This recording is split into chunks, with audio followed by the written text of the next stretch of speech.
Welcome to the Pro Social Workers Podcast, the place where social work meets diversity, dialogue, and ethical practice. Here we offer courses that promote viewpoint and political diversity while fostering human connection. And the best part? Our content is completely free to access. For professional social workers and interested others, we provide the option to earn continuing education credits with a simple fee after listening to our episodes. Go to prosocialworkers.com to learn more.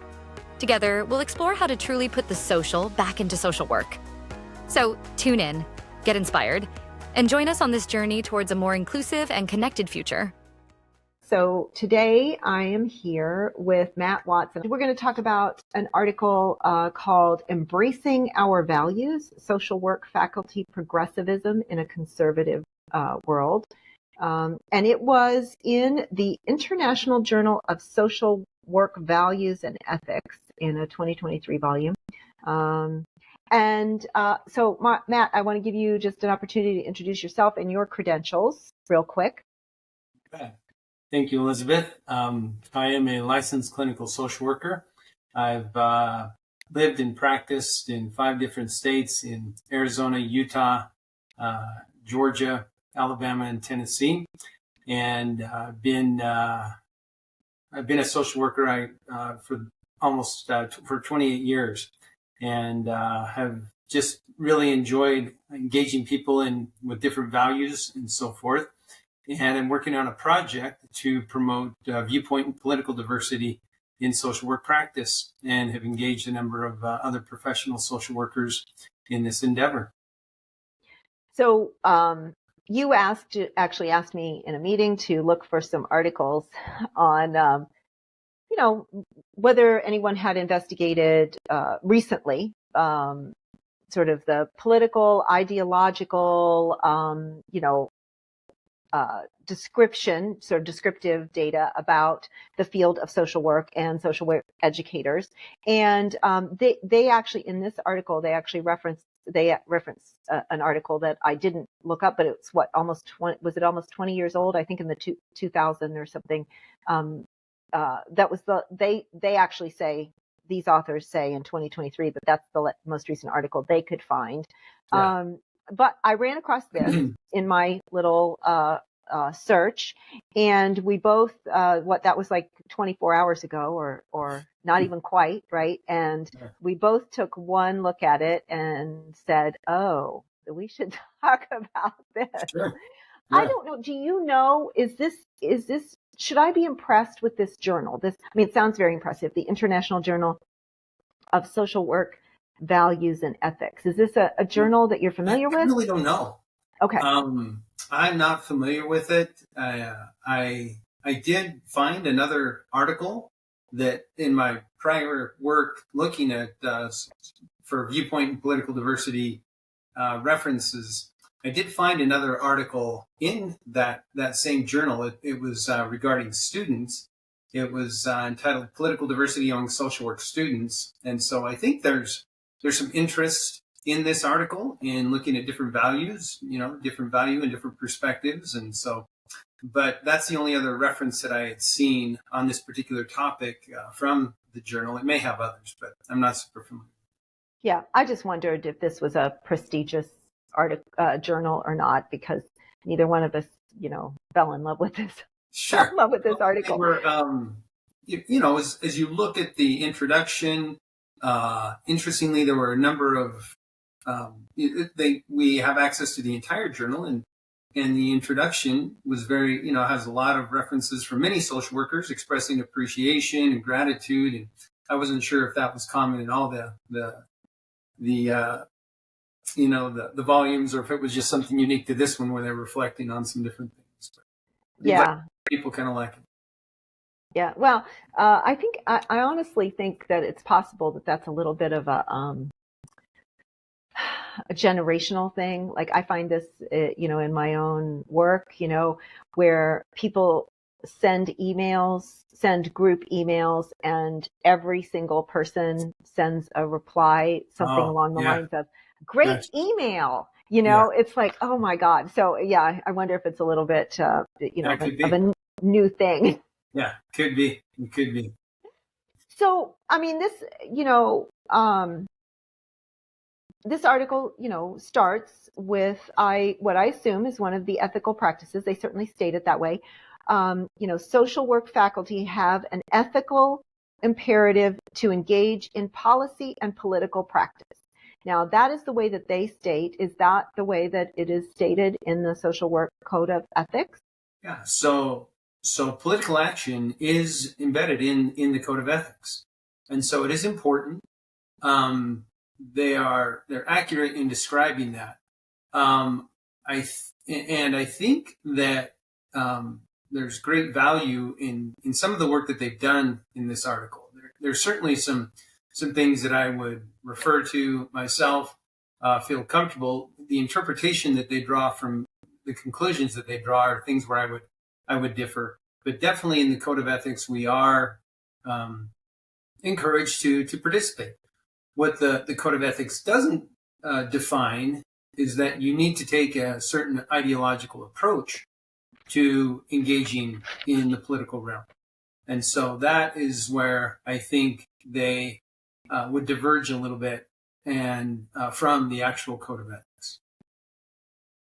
Yeah, I mean, even when I get to, they say, social work is political, and that there is no such thing as a non-political social worker. And, the current political divide and the call to action from the National Association of Social Work, essentially is their reasoning for why they wrote this article. I don't know. I mean, would you agree that social work is political and that there's no such thing as a apolitical social worker? Well, I think that where I would want to differentiate a little bit from that perspective is saying that some of social work is political, but not all social work is political.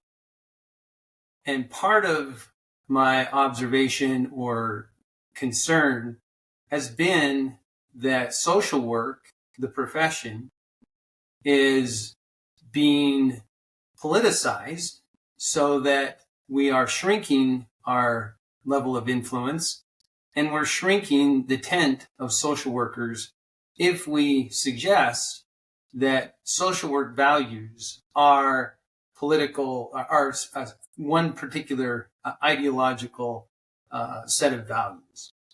Social work is much broader than political work. There are many things that we do that may not necessarily be social. And I like to say that social work is primarily social in nature, not necessarily political. So again, you're not taking issue, and I certainly can't, with any of the way that they describe the social work code of ethics. But they do talk about the Council on Social Work Education, which you already have said in a previous meeting you're not that familiar with, but and they say the Educational Policy and Accreditation Standards Committee or whatever require that students are competently prepared to engage in policy practice, which, as you point out, does not mean political practice, right? Although, as we read through the article, they do seem to be, the authors seem to sort of imply that they're inexorably linked, entwined, I guess. And what they claim that in this article, they seek to address the following question. What are the political affiliations and political ideologies of social work faculty, which is the first part of the article? Yeah. And what impact do they have on social work faculty policy preferences? And I would argue that they certainly didn't do any research on how it impacts faculty social work practice. What they did was research the political, orientations or whatever.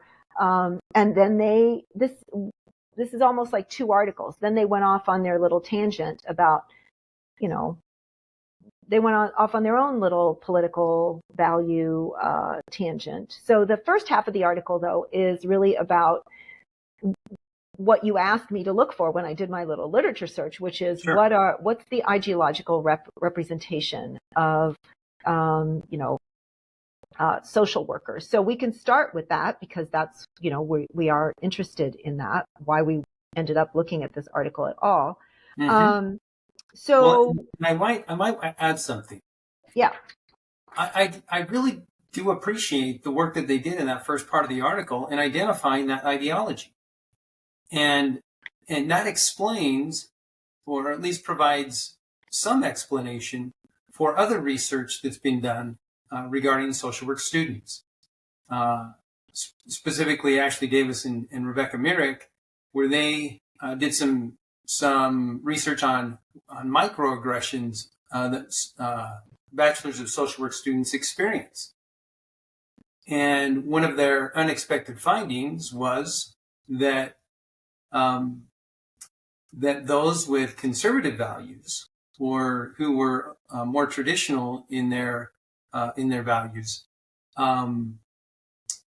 they reported they were a group that experienced a great deal of microaggressions, or they themselves just recognize that their values, their perspectives, were not necessarily welcome. right. And this, I think, provides a little bit of context for that particular study. Absolutely. I mean, again, right, the very first sentence is ideology is a fairly coherent and comprehensive set of ideas. This is their definition. A fairly comprehensive and coherent set of ideas that, number one, explains, number two, evaluates social conditions. So explains and evaluates social conditions. And three, helps people understand their place in society. And four, provides a program for social and political action. So this is their definition of they borrowed it from somebody. So when I was reading this, it felt like they were saying once a social worker knows their ideology, they have an obligation to do something with that. Now, the question is, do they have an obligation to share it, to act on it, to hide it? It's good to know, where you stand and everything, but that's like, I'm like, well, are you going to answer this question? Like I was hoping it's like, are you going to answer this question? Because, okay, you've defined ideology. What does that mean for a social worker? And, so anyway, that was my question. It's like, oh, good. I'm going to find out, what respondents think about, ideology and how that plays a role in their daily lives as a social worker. We can debate whether they get there or not. Sure. So then their other definition, because, they rightly start with definitions. So they say that contemporary conservative ideology is characterized as being reluctant to change, thriving on tradition, and viewing people as quite capable of taking care of themselves. Now, I recognize that from a previous conversation, that third part, quite capable of taking care of themselves, as actually part of social work ethics, right? Mm-hmm. Self-determination. And so it's important to keep in mind that something that they later take issue with is like an aspect of the social work ethics. And then present day, they qualify as present day ideology. Liberal ideology is characterized by being open to change, progressively looking for solutions, and viewing the government as the best mechanism for providing services and opportunities. So we've already got sort of, in psychology, we would call this system justification. So this description of conservatives as, sort of justifying, the status quo, and everything. And then liberals as, the agents of change. They're out there helping people. So I am already annoyed. Well, tell me about that. What annoys you about it? Well, because I think that, so I don't particularly like system justification theory. So that's, Okay. one thing that I would say about this is that system justification theory is a bit, what is that called? Recursive, where it's Okay. like it loops up onto itself. Sure. So it's like, oh, system justification theory is a thing because conservatives endorse it, and because conservatives endorse it, system justification is a thing. Do you know what I'm saying? Like it's Okay. Yeah. So I don't. It's a circular argument. It is, yeah, and Yeah. I don't really buy into it. And there is some research. For example, in Germany, a recent study found that it was the moderates, who were system justifiers, and it was the extremes on the left and the right who were would scored as liberal or progressives. They both wanted change. They wanted change in different ways. Sure. And they wanted some of the same changes, but for different people, for example. So the right wing progressives or liberals wanted more government assistance, but only for citizens. Okay. The left also wanted it for citizens, but wanted it extended to others. So I don't particularly like the idea of right and left being defined through system justification theory. So that bugs me. And then it also kind of bugged me about the part about, this it's almost somehow, it's like, oh, they think people can take care of themselves. And, that's somehow a lesser of, and so that it's somewhat pejorative yes. Okay. All right. So it's defined in a certain light, and I have noticed that in another article that defined differences in social workers. It kind of defined things in ways that I don't necessarily think are accurate. That the conservatives were for the for-profit individual, kind of self-oriented group. And the liberal was more open and altruistic and so forth. And I would suggest that for some conservatives, it's more about personal or private enterprise, where with those who lean left or liberal may want to see some government involvement that's looking out for those who, for whatever reason, are on the margins or who may struggle, and kind of looking out for the less fortunate, if you will. Yeah, I mean, they have to define it somehow. So, yeah. I mean, it's like, for the purposes of this paper, I mean, I'm not going to quibble with them, overly, but I did, sure. I did find that like a little bit annoying. So,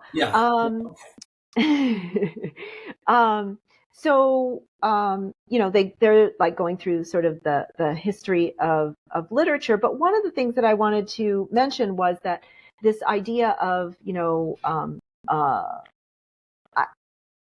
liberals being, interested in change and that kind of thing, and that being concentrated in higher ed. Look, sure. Higher ed is self-selecting for, what in personality literature that we might call openness to experience. Exactly. So people who are open to experience, are more likely to pursue higher ed. They're like, sure, bring it on. I'll read about something that, sure. And so there is this sort of self-selection process that's going on. I don't know how, and I'm sure that that's happening in social work also. Social workers would tend maybe to be more open in their interactions with other people. It's like, oh, you're living a lifestyle that I don't necessarily agree with. I don't have to agree with that in order to recognize that you need assistance in some way. Yeah. And so, I think that, I think that it's probably unlikely that someone who rose through, pursued a PhD, for example, in social work, who was then became an academic, would be maybe moderate, but probably not right-leaning, simply because there are fewer right-leaning people in in higher ed to start with, and then you think about the field. Each of the fields would differ in sort of the lure, I guess, if you will, of the field to particular people with particular, interests and penchants for things. So, yeah, they mention here that students tend to be more conservative. And again, I was reading another article that said the same thing, that, students have this more plurality towards the center, and, but I don't think we should be surprised by that. The longer people spend in school, they're essentially self-selecting. But I think it's really important, though, that faculty and administrators understand that they are, they should be serving a broader community. And this, I'm not sure that they're very aware of that. Honestly, or that I would say maybe they don't want to be aware of it. They want to just kind of go on their own, their own thing. So that leads me into this. I have a question mark here on this. So they say on the next page, so what page is this? 198. Traditionally, theoretical perspectives and pedagogy utilized in social work education tend to arise from a conservative paradigm.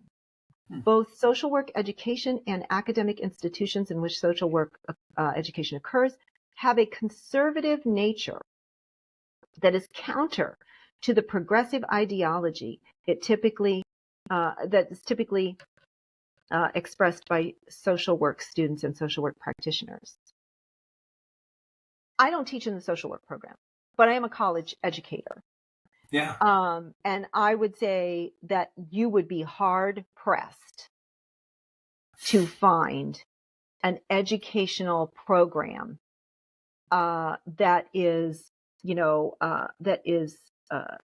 arises currently, from a conservative program, or a that has a conservative nature that runs counter to progressive ideology.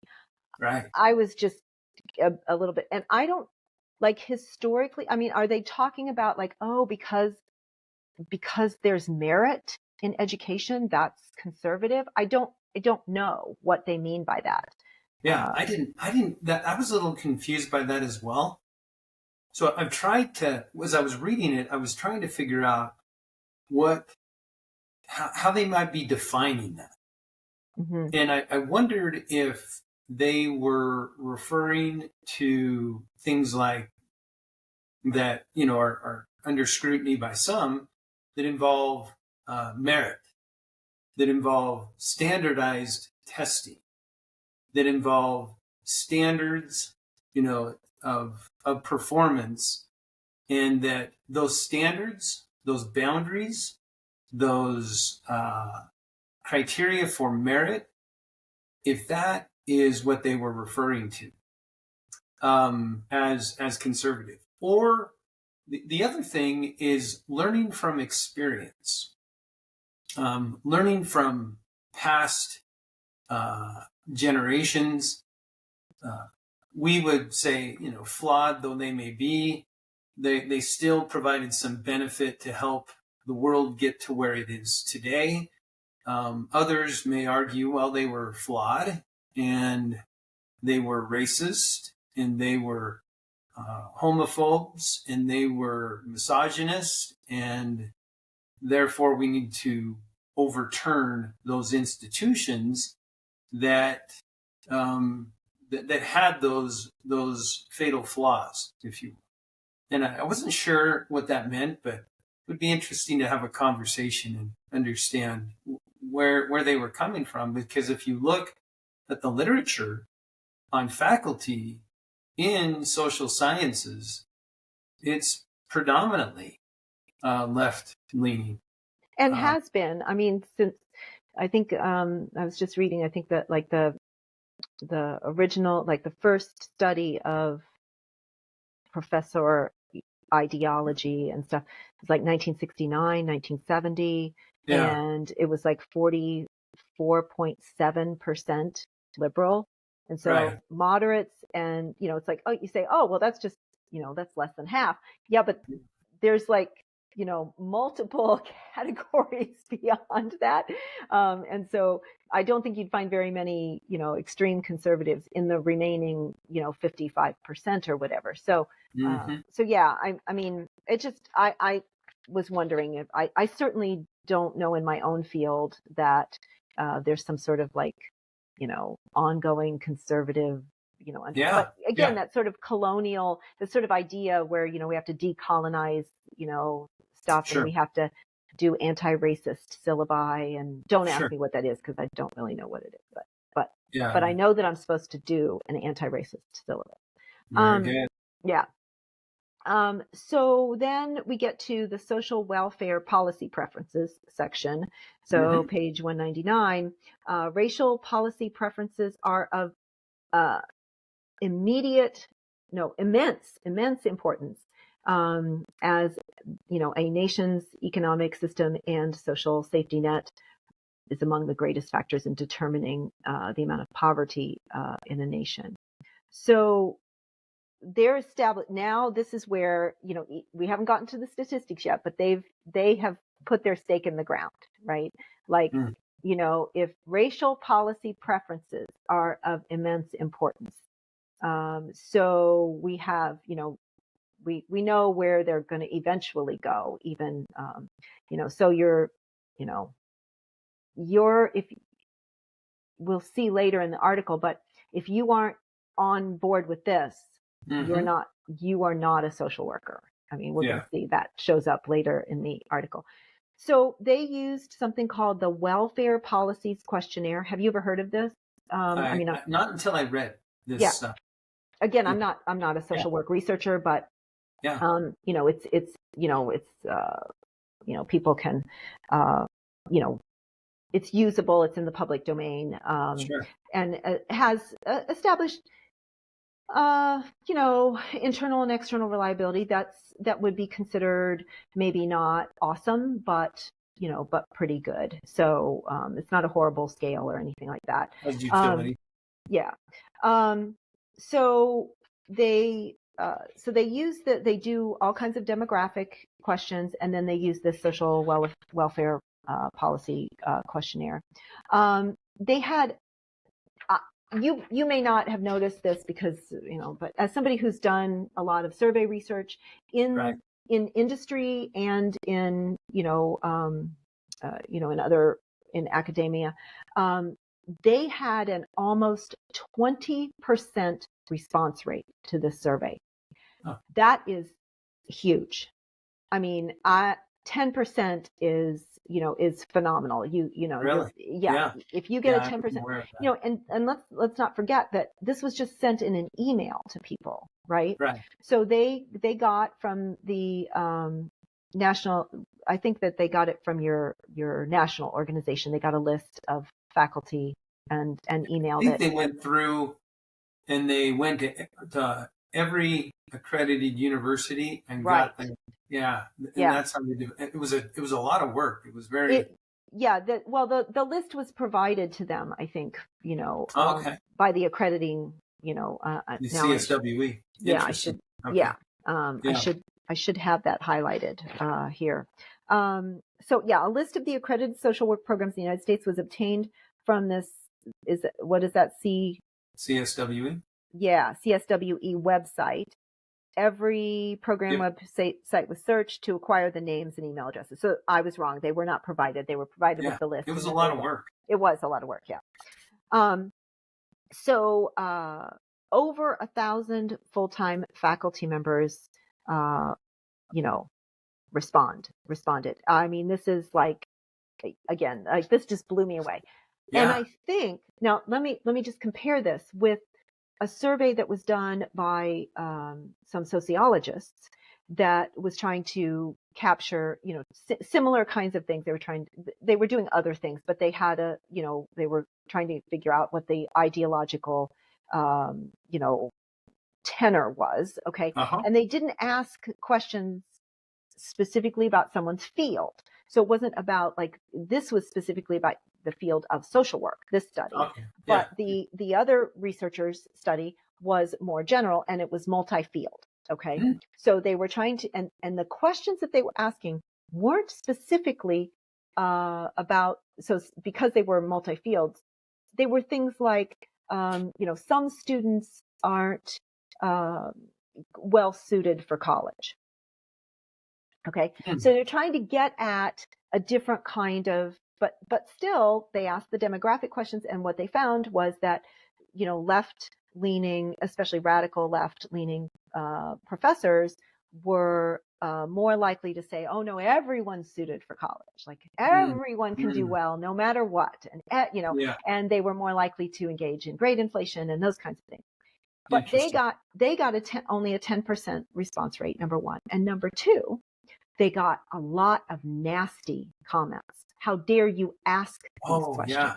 Yeah. Okay. So these questions offend my sensibilities. They are, how could you possibly get this through an institutional review board and blah, blah, blah.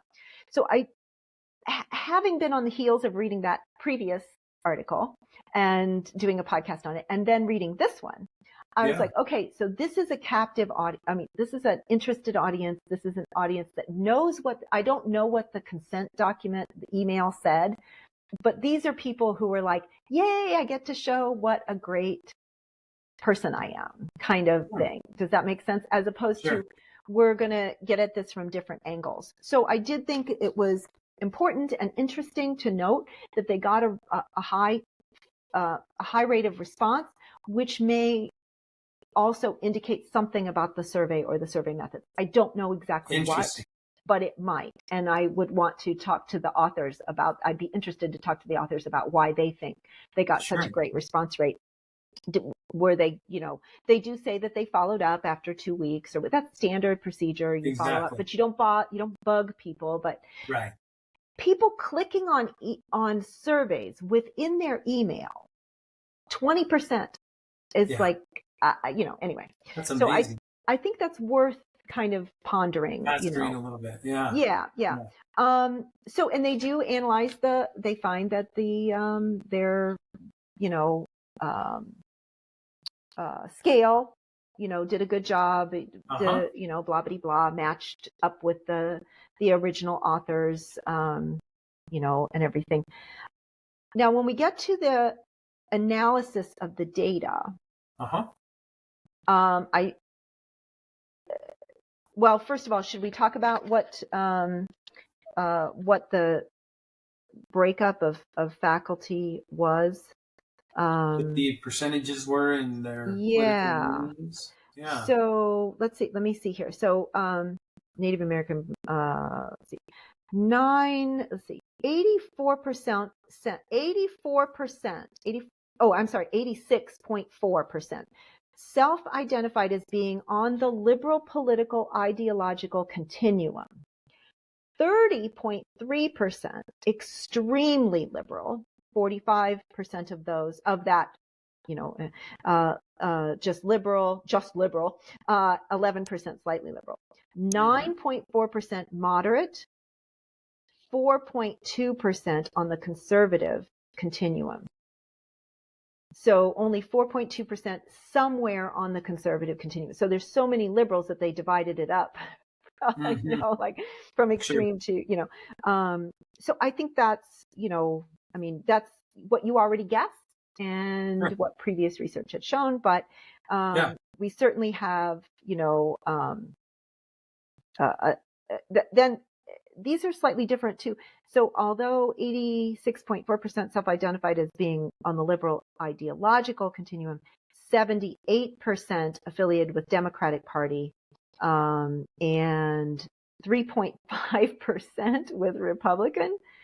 So the rest of them were independent, basically. So we have, even smaller. So even though a few more were willing to say that they were conservative than to say that they were Republican.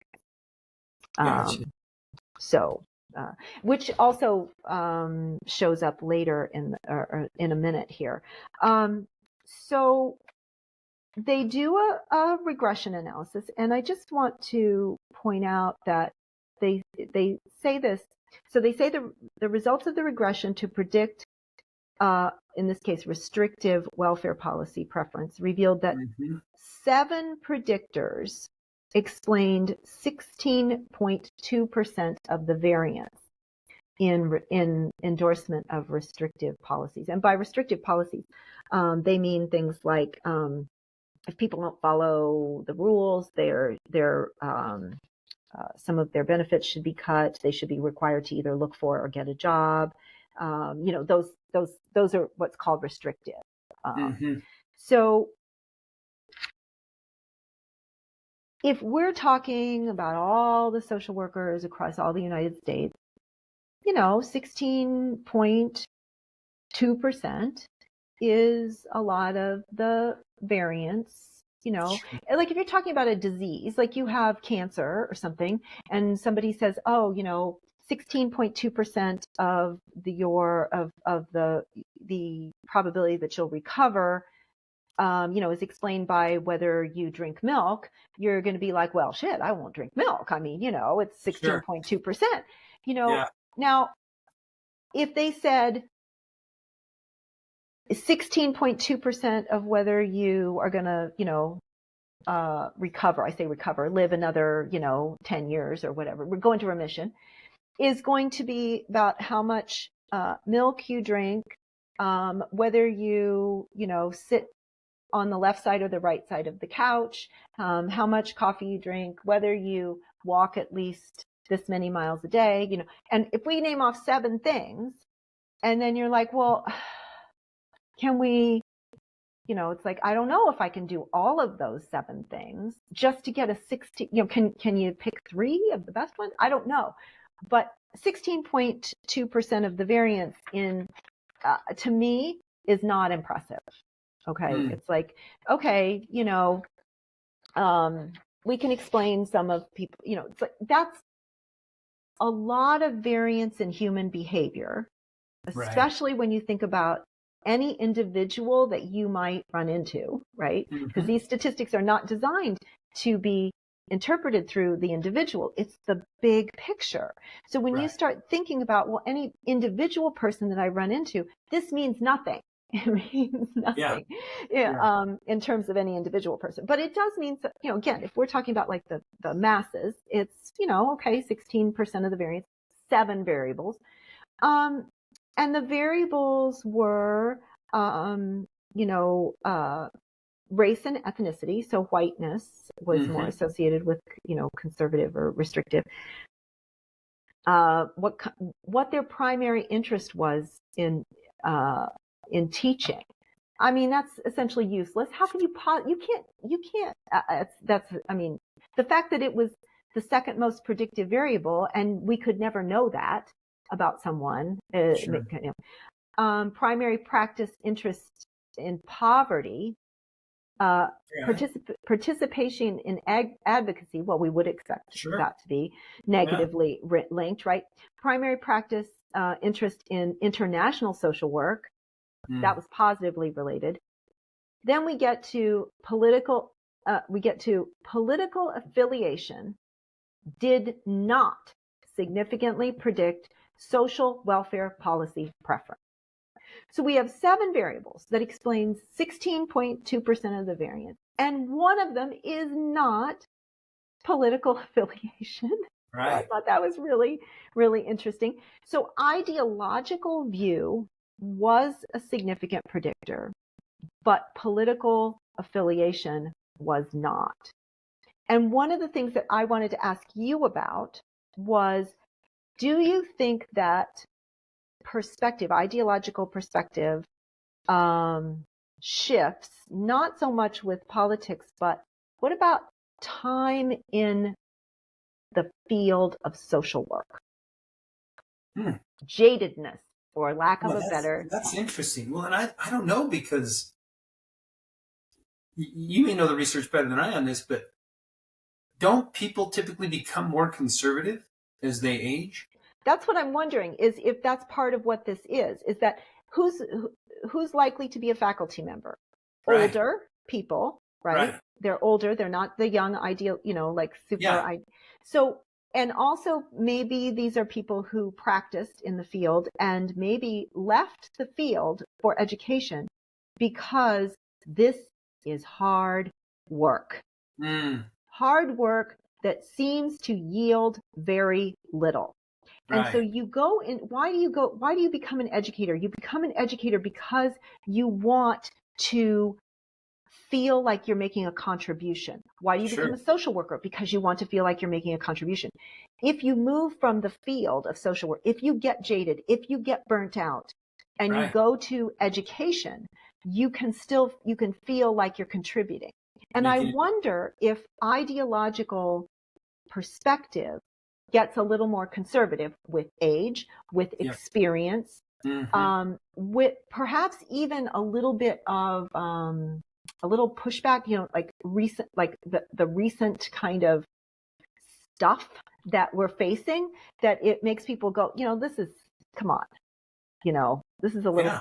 And so if that's why, look, these are still people who identify as Democrats. Yes. But who on the scale, so now you're not talking about a 0-1 or, so Democrat, Republican. Now you're talking about something that's a scale, right? So these might not be people who were super high on the scale, right? Even if people are concentrated towards the more liberal end of the scale, it's still predictive. So a little bit of movement towards the, sort of more conservative end of the scale still predicted more, interest or support, again, on a scale for more restrictive policies. So that was the best predictor, after which was race. But yeah, I just wondered what you thought about that. That's what went into my mind. So the absence of a liberal political ideological view significantly predicted restrictive social policy preferences. Right. So ironically, political affiliation, Democratic, did not significantly predict restrictive social welfare policy preferences. Right. And again, this is a scale, right? And so people it's not a 0-1. So it's not like, oh, I'm this political ideology or I'm that one. It's a scale. And so, as people maybe move away from the extreme, then they were also saying, well, you know what? I also agree. Maybe I'm not a 7 on the scale, but maybe I'm a 4 on the scale for people should look for work. Yeah. Like people should look for work, or it should be time limited, or there should be some parameters. Right. So I've been around the block a few times and I've seen, I've seen things kind of idea, I've seen things. I don't know. Yeah. Exactly. And let's see. It didn't get into the demographics, did it, of age? None of those things were predictive. They just got, they got. So yeah, I don't know. I mean, it was just a thought that ran through my mind, because when we get to supporting the progressive items on the scale, again, political ideological view is predicting progressive, policy preference. So now we got the other spectrum, so it's instead of being negatively, predictive, it's positively.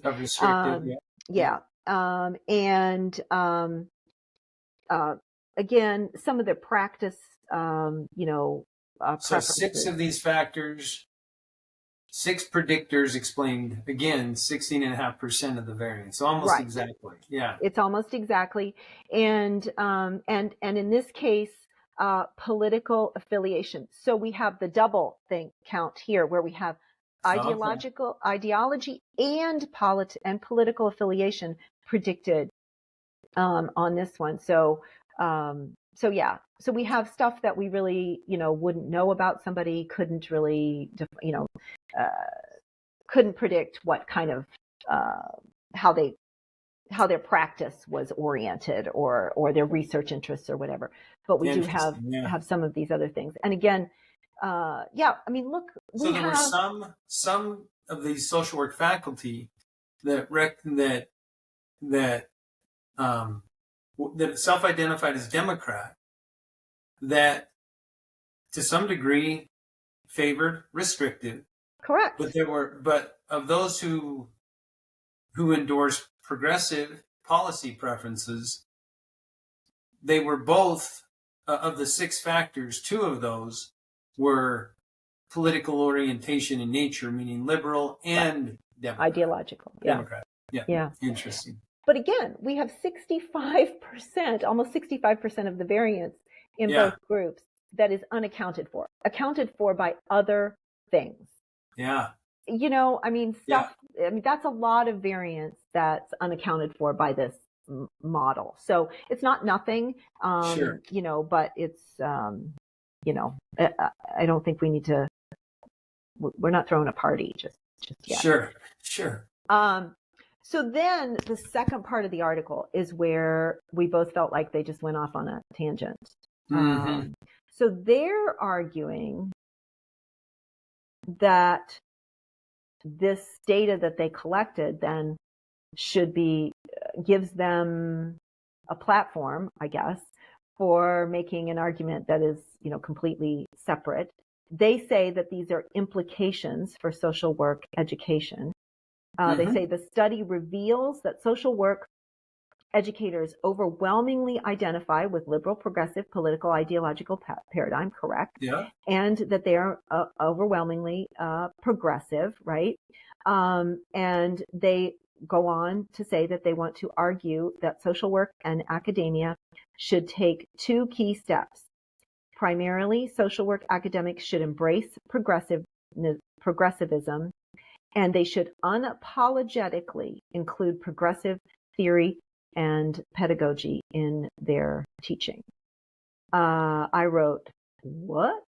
Next to that, I was like, that's what it means. So the fact that are they actually arguing that the minuscule amount of people in their study who are not progressives are to be feared, to be ostracized, to be re-educated? I mean, they're saying like we need to unapologetically include progressive theory and pedagogy. They're using the fact that it's overwhelmingly progressive to say we need to do more of that because it's again, it's this recursive, the circular reasoning, like the circular reasoning of system justification theory. It's mostly liberal, progressive. Therefore, the education should be mostly liberal and progressive. Therefore, we will produce more liberal and progressive people. It's just like this. Right. That is not. I don't know. Were you as like freaked out when you read that? Yeah. Well, I was surprised. I didn't quite follow the logic there, especially in a profession that looks out for the minority and that invites diversity and that encourages inclusiveness. And I just wonder a little bit about that. To what degree do you want social work to be a monolith? Do you want social work to sounds be like they do. One ideology? Yeah. Or do you want social work to have a plurality, you know, to enhance pluralism, where there are multiple viewpoints, multiple perspectives that learn to identify and appreciate the differences that each one brings to the table, that each value brings to the table, and can respectfully dialogue across differences and find common ground and live together. And go out into the community and help people that don't agree with them. Right? Exactly. You know, I mean, that's what I would have hoped that I was hoping that when I got to this part, they would say, okay, we got ourselves a little problem and we need to, you know, open our minds and introduce in the classroom new ideas and topics and exactly what you're talking about, discuss in the classroom and be prepared to discuss out of the classroom how people that have very different viewpoints can live happily ever after. Like, we don't have to agree with our neighbor on everything. We don't have to agree with our clients on everything. That's not that's a separate issue. Exactly. So, they say, that they say that they want to embrace progressivism. They want to maintain a liberal and progressive stance as the overall social work identity. So they're pretty clear about that they do want a monolith.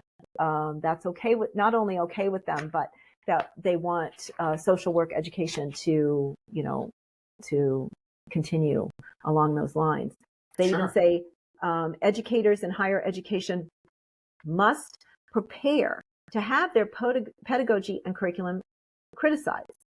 The threat comes from the political right, whose viewpoints contradict with those of liberal progressives. So I don't disagree that there's threats from the political right. I mean, there are places we can definitely find some. Sure. I mean, I wrote next to that, are you kidding? Like, the threat. No, it is a threat comes from the political right. Definitely. There are many threats. And one of them, I think, that this demonstrated is from within, right? It's like that old horror movie, the calls are coming from inside the house. It's like, no, inside the house is, potentially undermining, what it means to educate. I mean, even not just in social work, but what it means to educate. Right. Yeah. It really is interesting that if you are, again, defining social work values are inherently progressive values. Well, it's almost like, challenge me on this. I'm not looking for the confirmation bias, but as I'm trying to understand this and process through in my mind, I'm thinking, okay, in the Democrat Party, there are multiple groups of individuals. It's a coalition of many different groups. And if you are someone who leans towards I'm not pro-union, can I still be a Democrat? Pro-labor, can I still be a Democrat? Or if I'm not defining myself as a government solution, taking a government solution ideology, but I'm still a person of color, sexual minority. I still have other things that draw me into the Democrat Party. Do I need to check all those check boxes if I'm not progressive? If I'm, in other words, do I have to be progressive to be a social worker? Do I have to check all these other boxes in order to be a social worker? Yeah, and how many things on which do I have to be progressive? Like, can I be progressive on 3 out of 5? Or Yeah. And what does it mean in terms of these progressive values? Do we go back to the questionnaire and say there should be no limits, lifetime limits on receiving welfare benefits, or there should be no limits at all? That there should be no means-based assessments of distribution. Welfare recipients should be able to receive welfare benefits while attending a 4-year college program. Well, if I don't agree with that, should I, am I no longer progressive enough? And I think these ideas certainly are worth discussing and debating. At the same time, we always have to, I think, ask the question, where do you draw the line? Where, and that's perhaps a conservative question to ask, because it is constraining.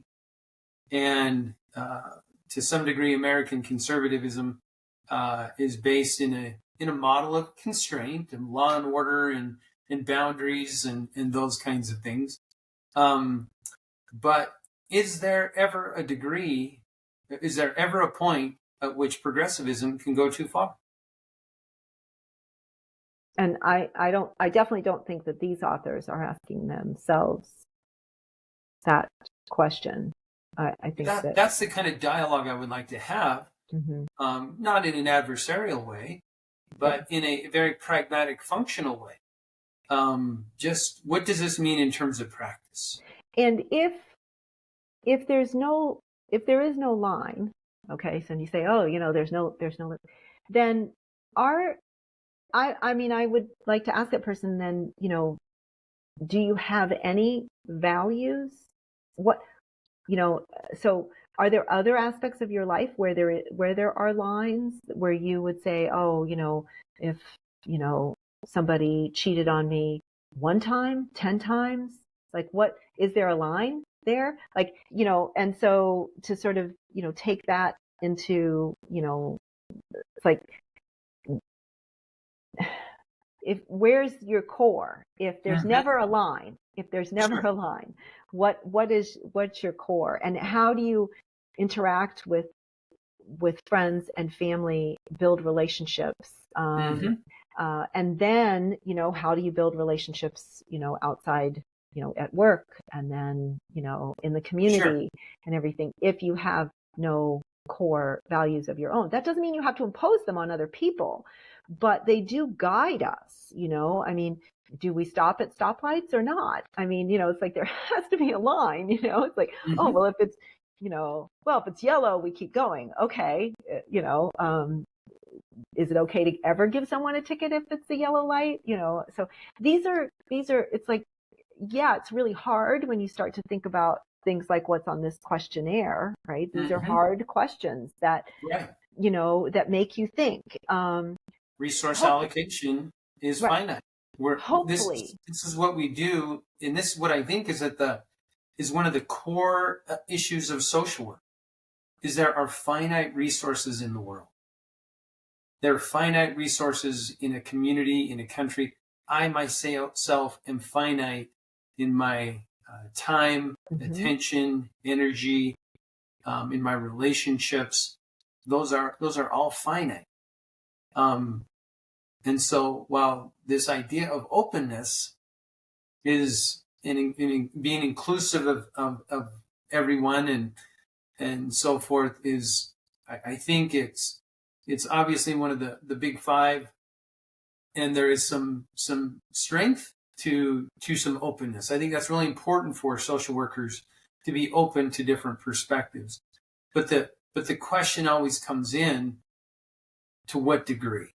Yeah, if you're infinitely open, how do you ever go anywhere? We would be stuck all the time, open to every possibility all the time. We would be frozen.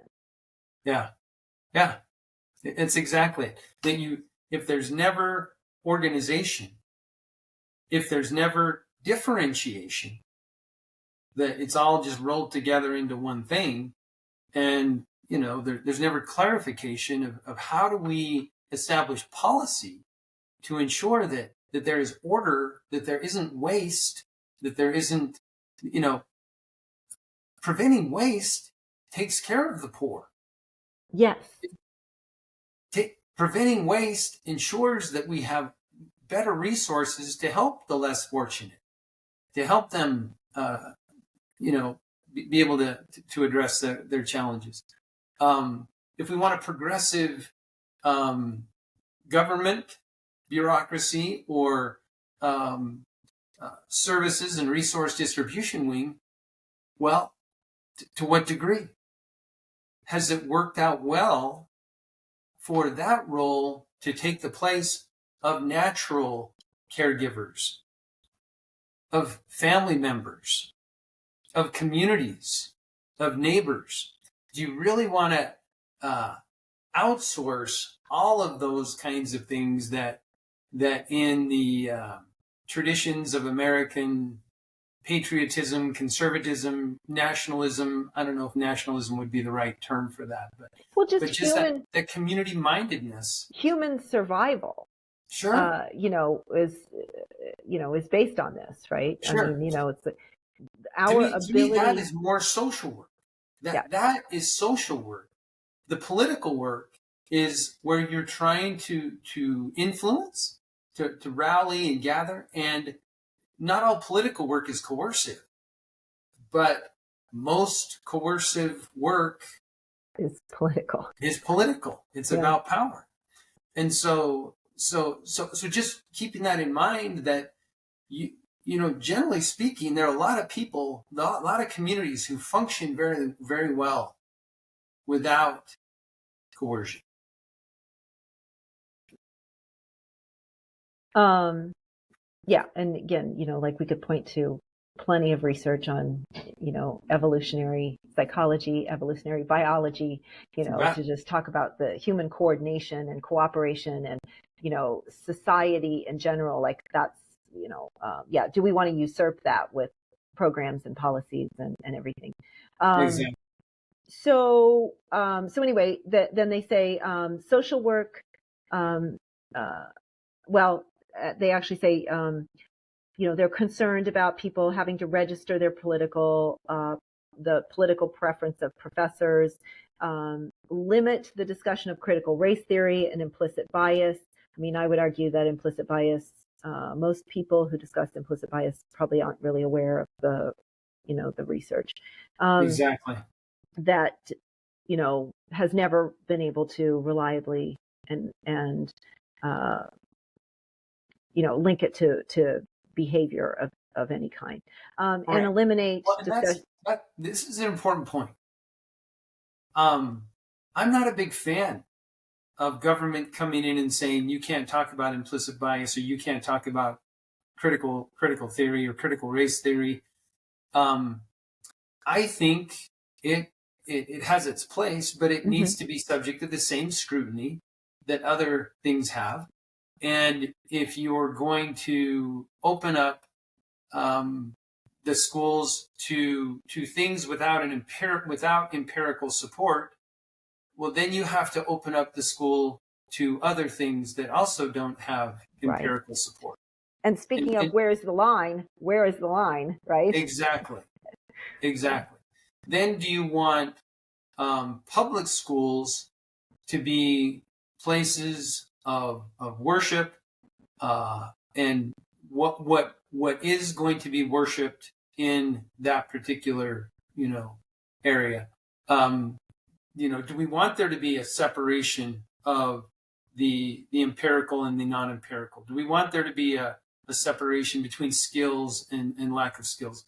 Literary things are obviously not necessarily empirical, but you can learning to read and learning to comprehend. Those things are measurable.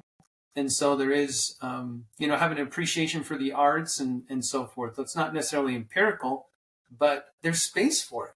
There's space for it. And so it might be that there needs to be space. If you want to make space for non-empirical things, put things in the empirical realms, in the scientific realms, put things in the non-empirical, and just know which realm you're dealing with.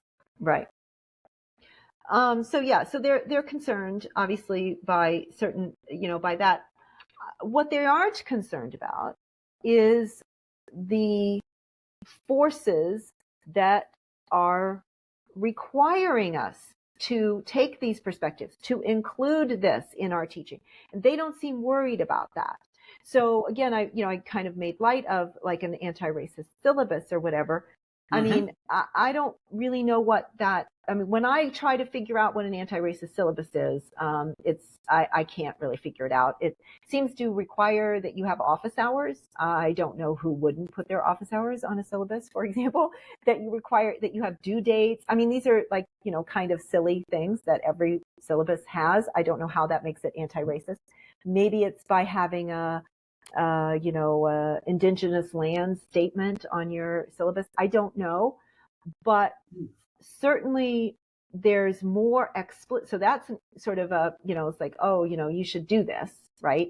And on our like reappointment letters and stuff, it suggests that we go to the certain offices to learn how to do that. So the implication is you need to do that in order to make sure that you get tenure.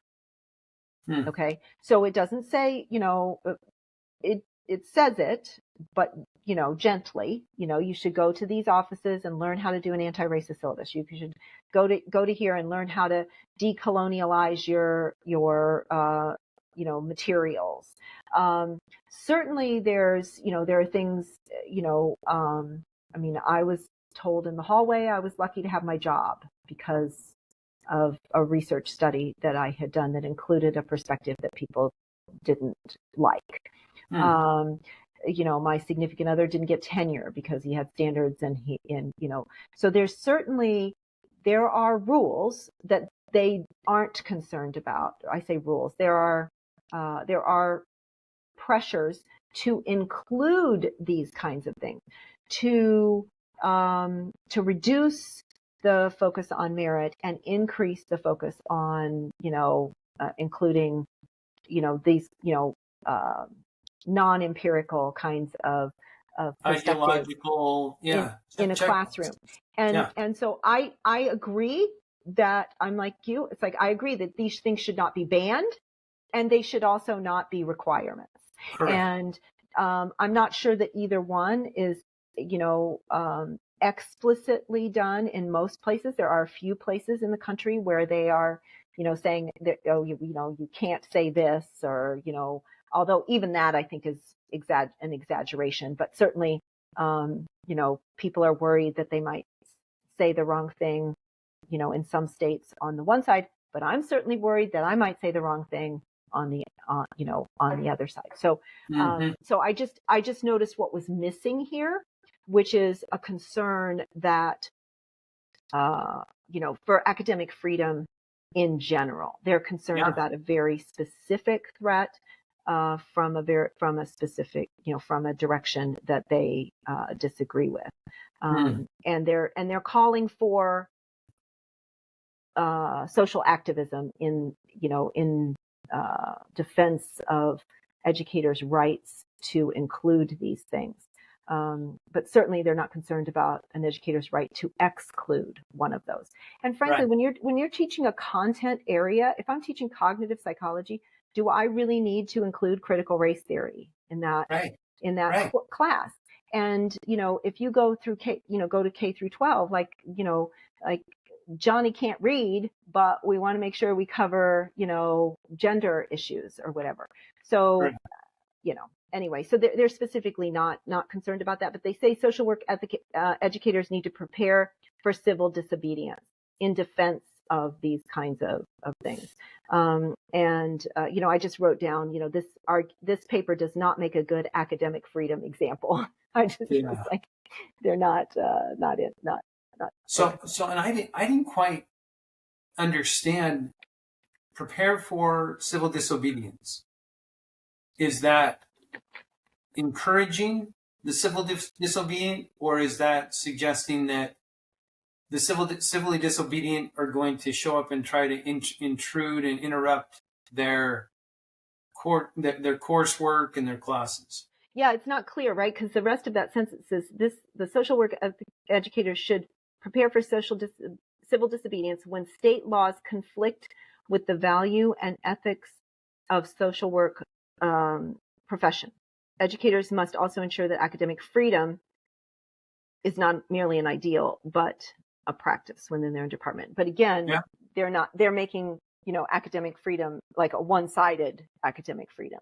So I'm not sure whether it means like we have to engage in civil disobedience to defend our right to teach these things in classes, or if, like you said, you need to prepare for like somebody to march, or show up on your campus and I don't know. When was the last time that you recall the political right interrupting a class or a speaker or shouting down or attempting to cancel? I sure can't. I can't think of one offhand. I'm sure there have been, but I certainly can't think of one offhand. Now, what about the buses that showed up in Boston? Not buses, but vans with the pro-Israel messages that, they showed up with vans. I don't know that would be necessarily the political right. Sure. So, but That's like, I'm reaching here. That's the, Yeah. I mean, and that's what I'm just noticing. But think about how often the progressive left cancels, shouts down, deplatforms somebody with a different viewpoint. right. And I think that ultimately harms their cause, because if you don't, it's not going to stand up to scrutiny. Yeah. Well, so interesting. There's a parallel there then, because again, that same article that I was just reading, they made the argument that many of the sort of socially liberal demonstrations and civil disobedience related to, say, the Vietnam War, divestment from African, South African, I can't even, they listed 4 or 5. That those are now sort of mainstream ideas, that, and so there's this idea that, well, we're on the right side of history, and that justifies our, this kind of, like, historically, we can think of 5 things about which, well, LGBTQ rights and, same-sex marriage, and again, healthcare for all, like, these are things that about which most, in the mistakes made, in terms of the Vietnam War, and that maybe we shouldn't have, that now those are part of sort of, most people, again, a plurality of people would agree with most of that movement, that directional movement. And so I feel like it's almost it's like a sort of a righteous kind of indignation, sort of like, we just have to get you to come with us, because look, now you're with us on these other things, so you have to come, it's like, we just have to keep working on you to get you to come with us on these other things. And so I do think that there's a little bit of that. Sure. Well, and the some things have required, civil disobedience. I mean, it has, but generally that's the exception, isn't it? Yeah, and look, we say these things like, the public consciousness is kind of moved in these directions, but just a little while ago you said, well, I'm going to assert something and, check me on this, right? Yeah. So even though political consciousness public consciousness is kind of moved, that doesn't mean that nobody ever asks the question, well, is that okay for me? Or does that mean, the fact that the idea that maybe Vietnam was a mistake, does that mean Ukraine is a mistake? Mm-hmm. We're still allowed to ask these questions. The idea that we moved in one direction on a few things doesn't even mean that those things are analogous to what we are experiencing right now, and that we should just accept, because civil disobedience brought us, same-sex marriage, we should just be like, woohoo, I'm on board, right? No, maybe just because, look, we could go with abortion, for example. Mm-hmm. So it turns out that public consciousness has moved, turns out that it's hurting the Republicans, right? So as much as we were hearing like, we need more, most people think that, we believe hypocritical things. We believe that, abortion should be, available to all and not available to all. And it turns out that when you start to restrict it, people are like, I don't really like that, right? So sometimes things are revealed to you. Again, to get back to your line thing, where is the line? It turns out, most people didn't know where the line was, but now they're thinking about it and they're like, turns out there is a line, and I'm not happy with this. Right. And so, I'm not really keen on this argument that because progressivism brought us things that we now, that, you know, a pluralistic majority would agree with, means that, you know, we need to keep on that path. So Right. you know, Correct. I was a little bit offended about it in the other article, and I'm a little annoyed by it here also. It's like, you Sure. know, again, the main thing is it just bothers me when when academics do this kind of thing. Where, Sure. you know, I Sure. mean, come on, look, I'm not immune from this at all. I have my own Sure. hypocrisies, including one about abortion. So I believe Sure. that if I believe in a woman's right to choose. And then I also believe that if I get in a car accident and I kill a woman and her baby and her unborn baby, that I've killed two people. Mm. So it's like I would use the argument, you know, for pro-choice that, oh, that's not yet a human being, and yet if Right. I kill them in a car accident, then I've killed two human beings. This Right. is a you know, hypocrisy in my own consciousness, in my own, you know, belief system that I can't reconcile. I can't figure out how to fix that. Right. And that's okay. I mean, you know, it's like I don't have to fix that right this minute. So, Right. May not be I your battle to fight, but the truth is we all have yes, internal things that requires a little bit of internal social work. We also have things between parties, between individuals, between groups of people, between communities, nations, whichever, that ultimately require some social work. And yeah, and political work is not always the answer, as much as trying to figure out how to reconcile differences and how to integrate those with integrity. yeah, and a tolerance for this, for the complications and, you know, and potential hypocrisies of addressing these, you know, these social issues, doing this social work. You may not agree with and likely won't agree with most of the people with, you know, lifestyle with whom you interact. Right. You know, that there'll be some aspects of everyone's life that we, you know, that we can't, you know, get on board with. Does that mean that they don't deserve care or whatever? No, it doesn't. And so the fact that I'm not living the life that my social work client is doesn't mean that you know, they're undeserving. So we can hold these two, even hypocritical values at the same time. We can have those. So I just would have liked to have seen a little more of that reflected here.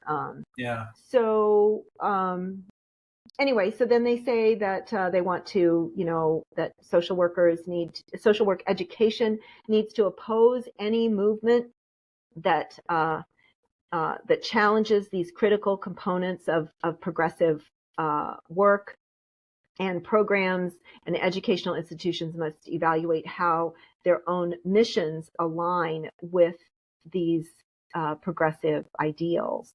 And I do think that this is an issue in higher ed generally, and probably in social work, that we have these two parallel missions. We have the mission of, you know, education and building knowledge, and we also have these, you know, social justice mission. And we haven't figured out how to manage the intersection of those two things. Right. That's exactly it. And to me, that's more social work and social justice. The social work definition of social justice. Yes, you look out for the less fortunate, the marginalized, and the oppressed. You have to be mindful of that. Because any situation, any system is going to, any solution that you identify is going to have unintended consequences, and there will be some collateral damage. So we always have to be mindful of that collateral damage, but always keep people to open up opportunities as much as possible to as many people as we can. And that doesn't necessarily mean equality of outcome, but the progressive version of social justice can really undo social justice.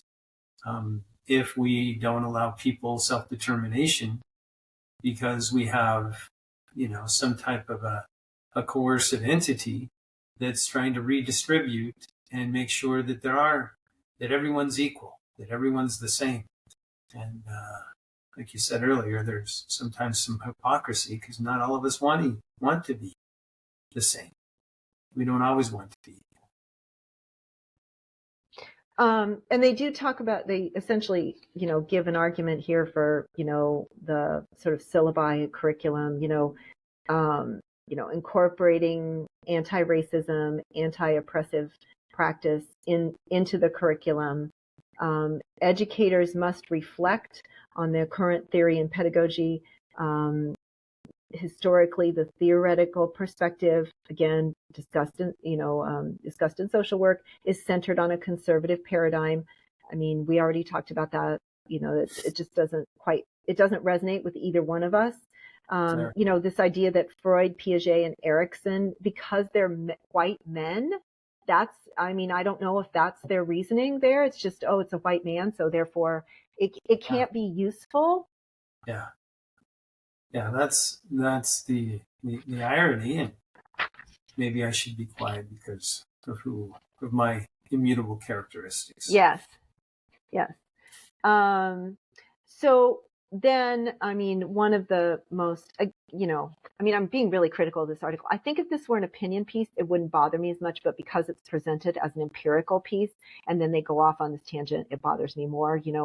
If they'd stuck with their original thing and then just sort of interpreted the data, Sure. in a couple of paragraphs. But anyway, so they say here that incorporating pedagogy that is responsive and addresses the diverse needs of social workers, totally fine with that.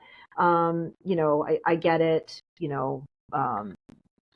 They're throwing that in there, just saying, guess what? We have some conservative people in our courses, so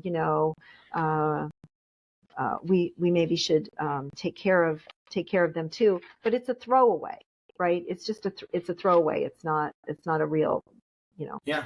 And I would be interested to hear. Okay, how do you reconcile that with these other things that you're describing?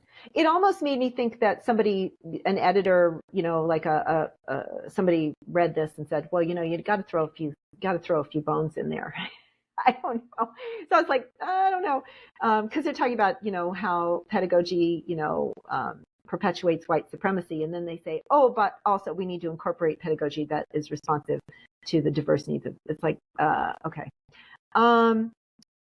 So then I get to the part under. They might say that it's aspirational, that, we recognize that these might be irreconcilable differences, but we should at least try.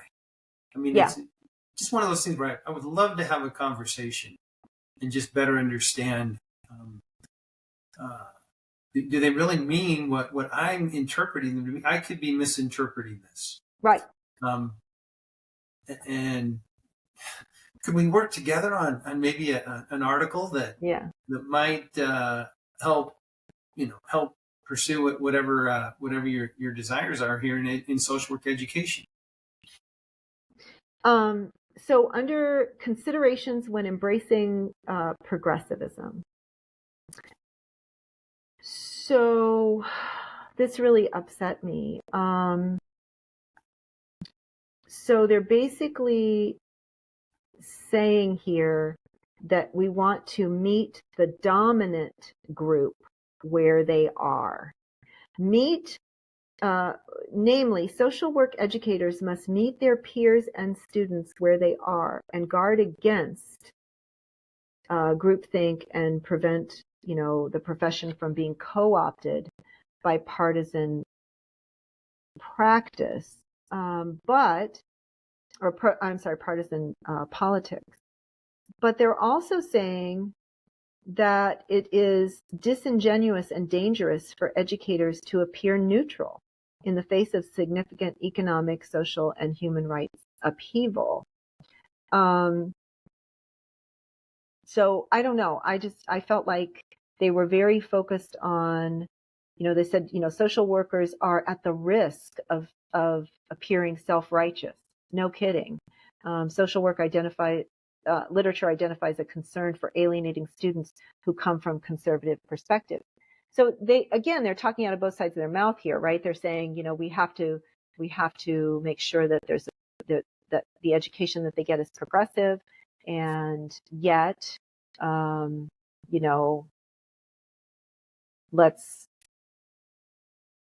guard against alienating conservatives. I'm not really sure how you can do both, how you can ensure that you're meeting, the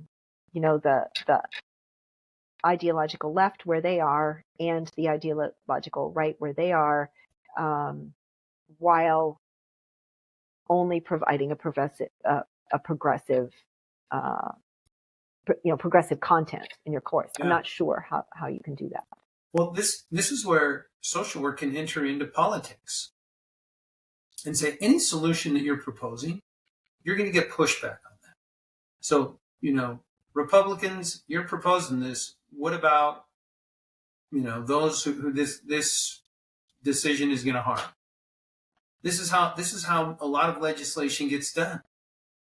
You have people talking to each other rather than politicizing completely and just saying, well, this is what my party says.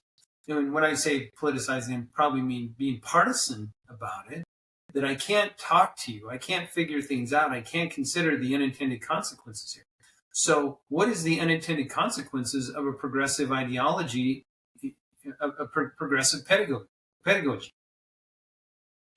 Could there be some unintended consequences there? I think they're trying to acknowledge that, but I don't know that they're going there, because the article just comes across as too married to a particular ideology, rather than saying social work. Yes, it is political. Yes, social workers do practice and engage in political work, but some of the best political work we do is looking at unintended consequences of any one of our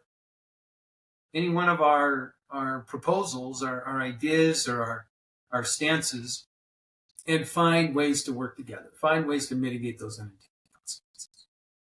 And one of the things you're focusing on here is asking questions. If we can't ask questions that might sound like they're, not from the far left, then how can we get at these things? If we're either self-censoring or we are censored in some way for asking those questions, how can we, make programs better? And like you said, reveal, uncover, turn over some rocks and see how maybe when some of those aren't working too well. So is coercion the most? It's a lot of times it's the quickest way to bring about a change, but is it the most sustainable and durable way? Might the Affordable Care Act have been more stable and stronger if it hadn't been pursued, aggressively and as aggressively as it was, and down party lines as it was? Could it, some might say, well, they tried for decades before that, nothing got done, so we had to do what we had to do, but then we've just always had to endure challenges. Well, people like it, but they don't like it that it can't, like you said. So it turns out people really like it. They just don't like Obamacare, but they like their health care. Yeah. And that's kind of what you're talking about. They don't like the brand of healthcare that they've got. Right. Then it's like, oh, this is worse than what I had before. Yeah. But they like the idea, and they, so like you said, and since it came across as, as political, instead of, but again, you're right. Like, the argument, like, well, we tried bipartisan stuff for, forever and couldn't get it done. So, so what you just said then plays into, though, this sort of coercion. So coercion you were talking about more the coercion of a client or a policy or whatever. But in this article, they talk about essentially coercing students into either getting with the program or leaving the program. So on page 209, so they talk about... Can I just say one thing really quick? Yeah. it says one of the things they talked about was progressivism without partisanship. Progressivism is partisan. Yeah, and Not? especially the way they've defined it. Like, I think you and I could come up with a definition that, that would involve, that would be less partisan, but the Sure. way that they have particularly defined it in a very partisan way. They specifically said that, that liberals are the ones interested in change, that liberals are progressive. So they have married the two in this article. Like, I think that we could quibble and figure out, just like, well, guess what? Conservatives, as in the German study that I talked about, guess what? Conservatives also want change sometimes. They, also interested in certainly in human progression, right? In human betterment, in society, betterment for society, social betterment, and those things are, often, would be sort of like considered progressive, right? Movement towards something better. So I think we could come up with a nonpartisan definition, but they certainly haven't done it. And then again, that's why I'm saying, like, in some ways this reads a little bit like, they sent it to a reviewer, and a reviewer came back and said, you got to sprinkle some things in here, and they sort of, I don't know. I mean, I'm not saying that's what happened, but I like, you're being much more charitable, and you're saying, like, I think they're trying, and social work. Yeah, exactly. And and you may be right. They're trying, and this may be actually revealing a flaw in their own education and a flaw in their own openness to experience or whatever, that they are so indoctrinated themselves that they can't even see the forest for the trees. They can't see their own bias, well enough. They can't come at it from another direction and sort of see the other side, even a little bit, to get at a different angle. And so they throw in these little, it's like, oh, but look how we can see the other side, as, but they're not looking at it. They're not really looking. They're saying, we know other people see it from that side, kind of version. Yeah. So, but the part on page 209, is that right? Page 2. Oh no, that can't be. Is that right? Yeah, 209, where they're talking about this student who says that, if I can't work with an LGBT. Yeah. And so, but here's the thing. They end this section or whatever, that they say that professors and the social work academy must determine when the formal education process has ended and the gatekeeping responsibility begins.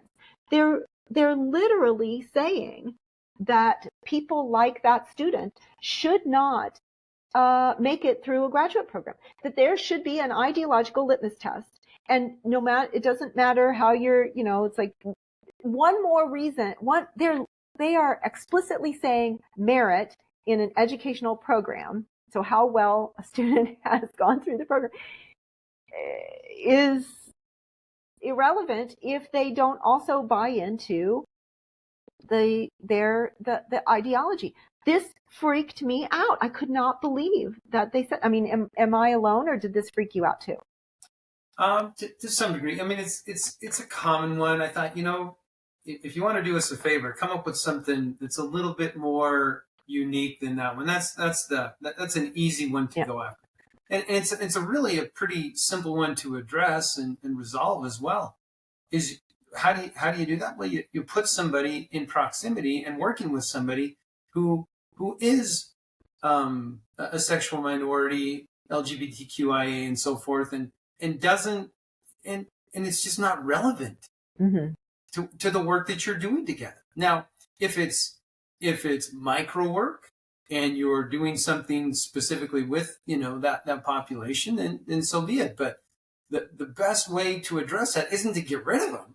Right. It's to expose them to new experiences, to enhance their openness, to help them. I think that's what's moved LGBTQIA, rights forward, is interacting with each other and finding out that, you know what, it is what it is, but you know what, it's not relevant to what I'm trying to do or what I'm, the work that we're doing together. So in a pluralistic society, we learned to find common ground and, to work together. So it did make me wonder, if I were a graduate student today, would I be, admitted into, one of these state, sponsored, what do we call them? They're Hallmark institutions. Mm-hmm. Could as a white male Christian, cisgender, straight, I just check all those boxes of privilege, if you will. Is there any way that I could be admitted if I didn't endorse progressivism?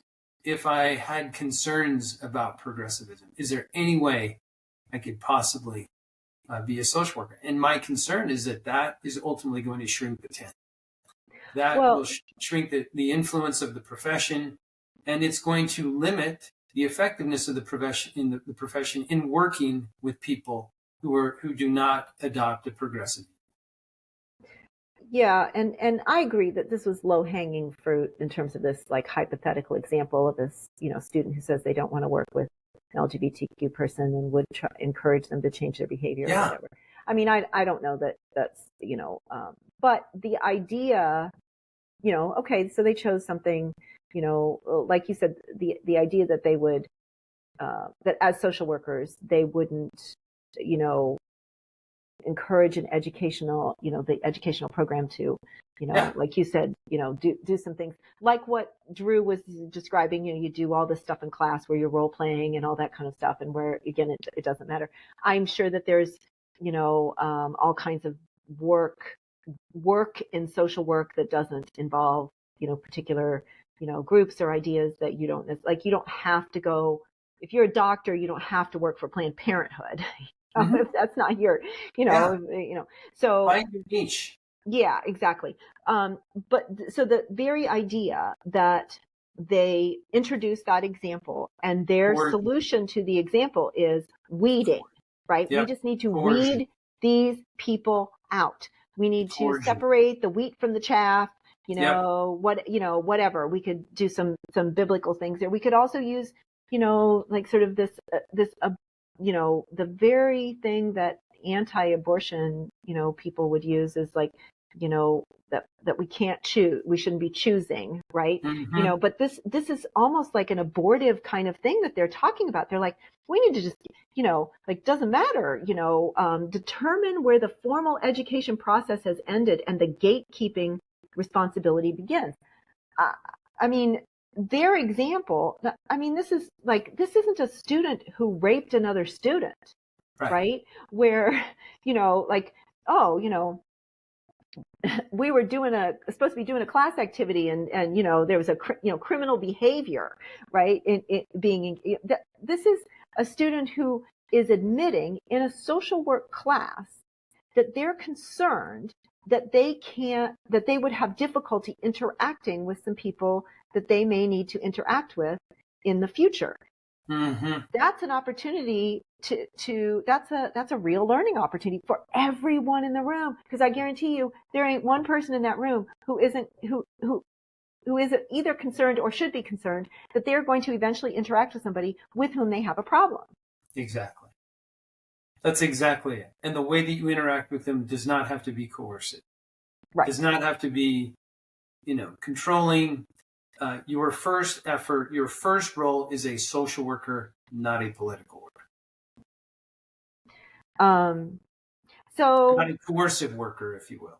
And that's not the same. Coercion and politics are not the same. But politics are ultimately about power, about enacting things that can happen at the force of law. And if you're suggesting that one political ideology needs to be your you have to adopt an ideology in order to be a social worker. Well, then we're on pretty tenuous ground because, well, I think I mentioned this earlier that in some states, we've seen this. The legislation's being enacted by conservative legislators, again, force of power to shut down those who are adopting or pushing a particular ideology. And so, it weakens social work when we take an ideological purist approach. Yeah, because you know what? Tomorrow it could be your ideal. Yeah. That's exactly it. Yeah. Just focus on the 6 values: service, social justice, dignity and worth of the person, human relationships, competence, integrity. I mean, if you focus on those are the values.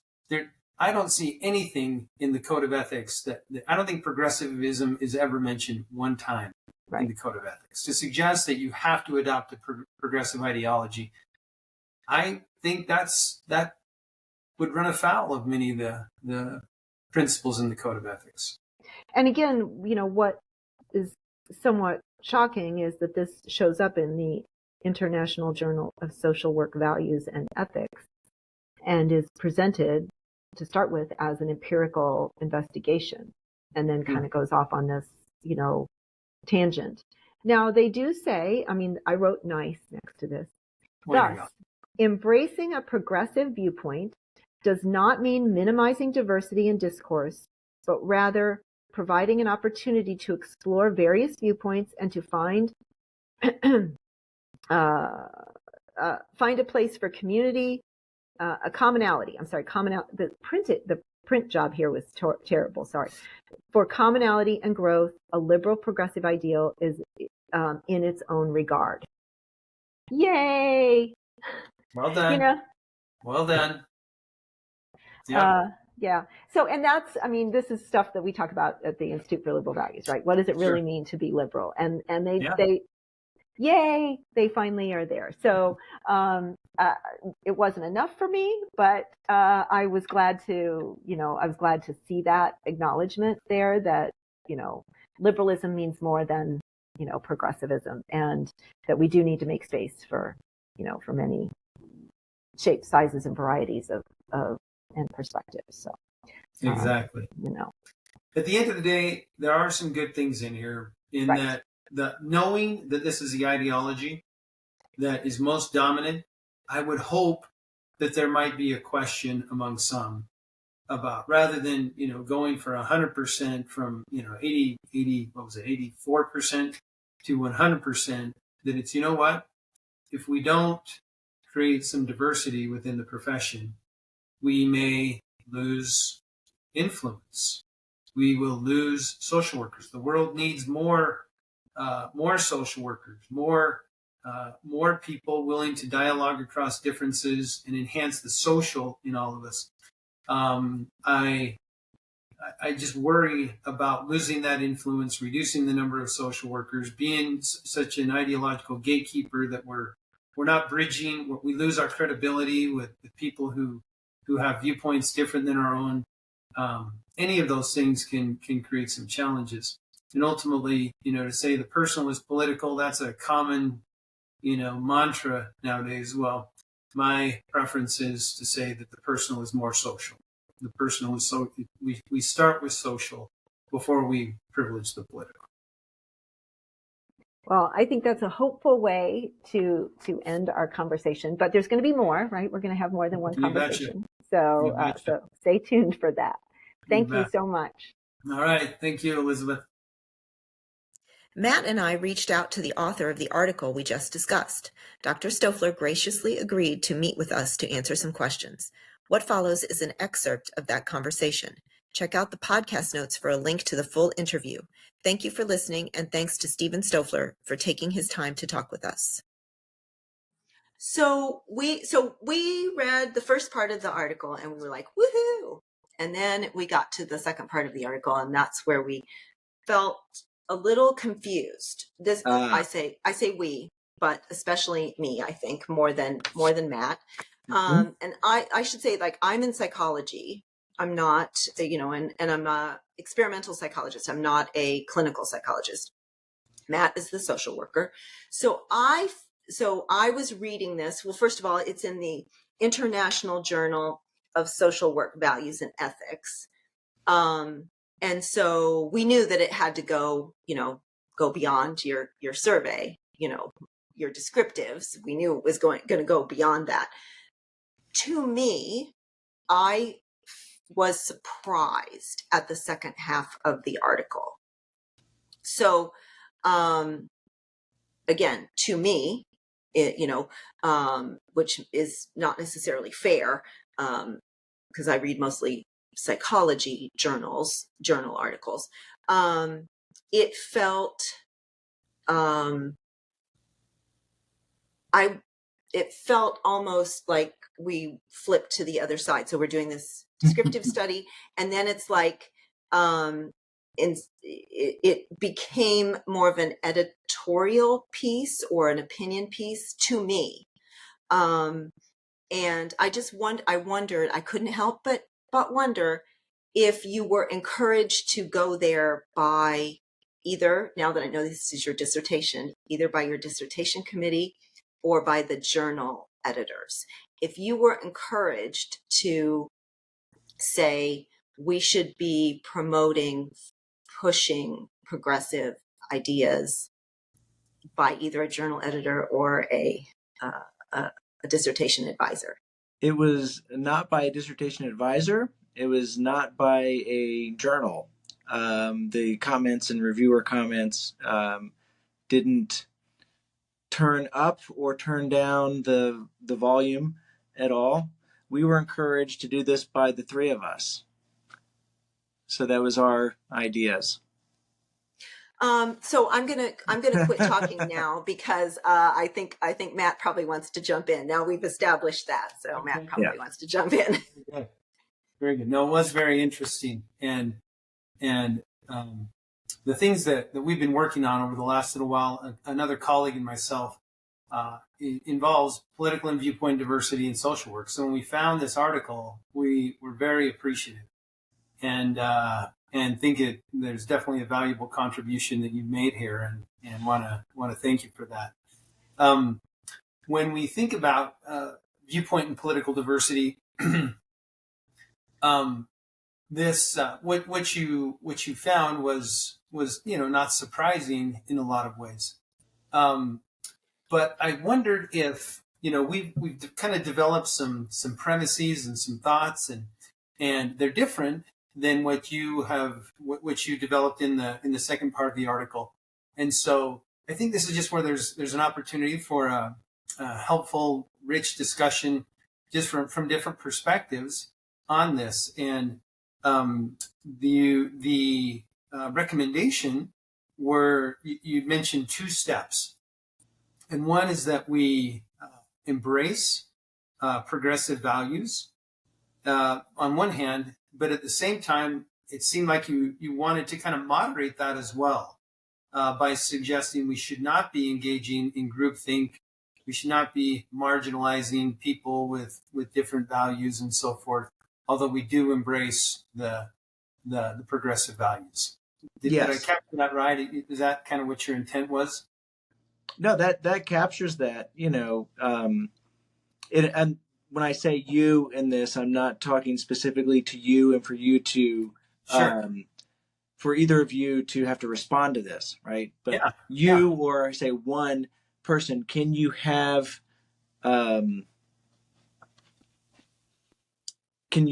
ideological views?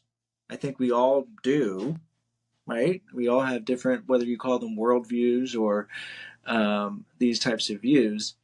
And can you have those, but have to temper those in a somewhat, right? Because it's not as if just because you have these views that you go all out in trying to.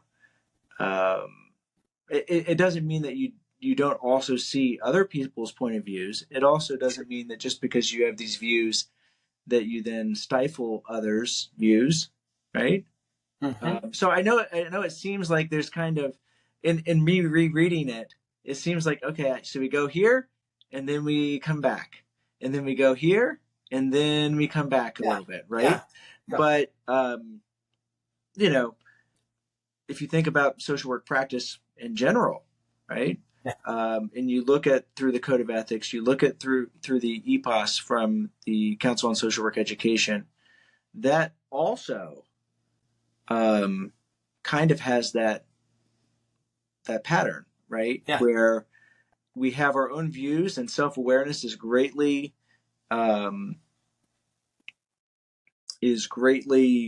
emphasized, and competency of understanding others on a very long list and host of ideas, including political belief, is part of that. But yet, we are to uphold the profession's ethics and standards. So there's a moderating that takes place. One of the things that we're kind of saying in here is, based upon our understanding of the literature, based upon our understanding of where students, practitioners, faculty, curriculum, direction from professional organizations are, it is much more compatible with a more liberal ideological view. So why would we not embrace that if all the currents are going in that direction generally? Yeah. Yeah. Mostly, not exclusively, and not only, but generally in that direction. So it's not to say that you exclude others or exclude other viewpoints, but it's pretty clear through all currents going in one direction that you would embrace that way of doing things, but not to where you are all the way left, cut off to any viewpoint, cut off to any seeing the value in other things, cut off to, only toe the line, that type of thing.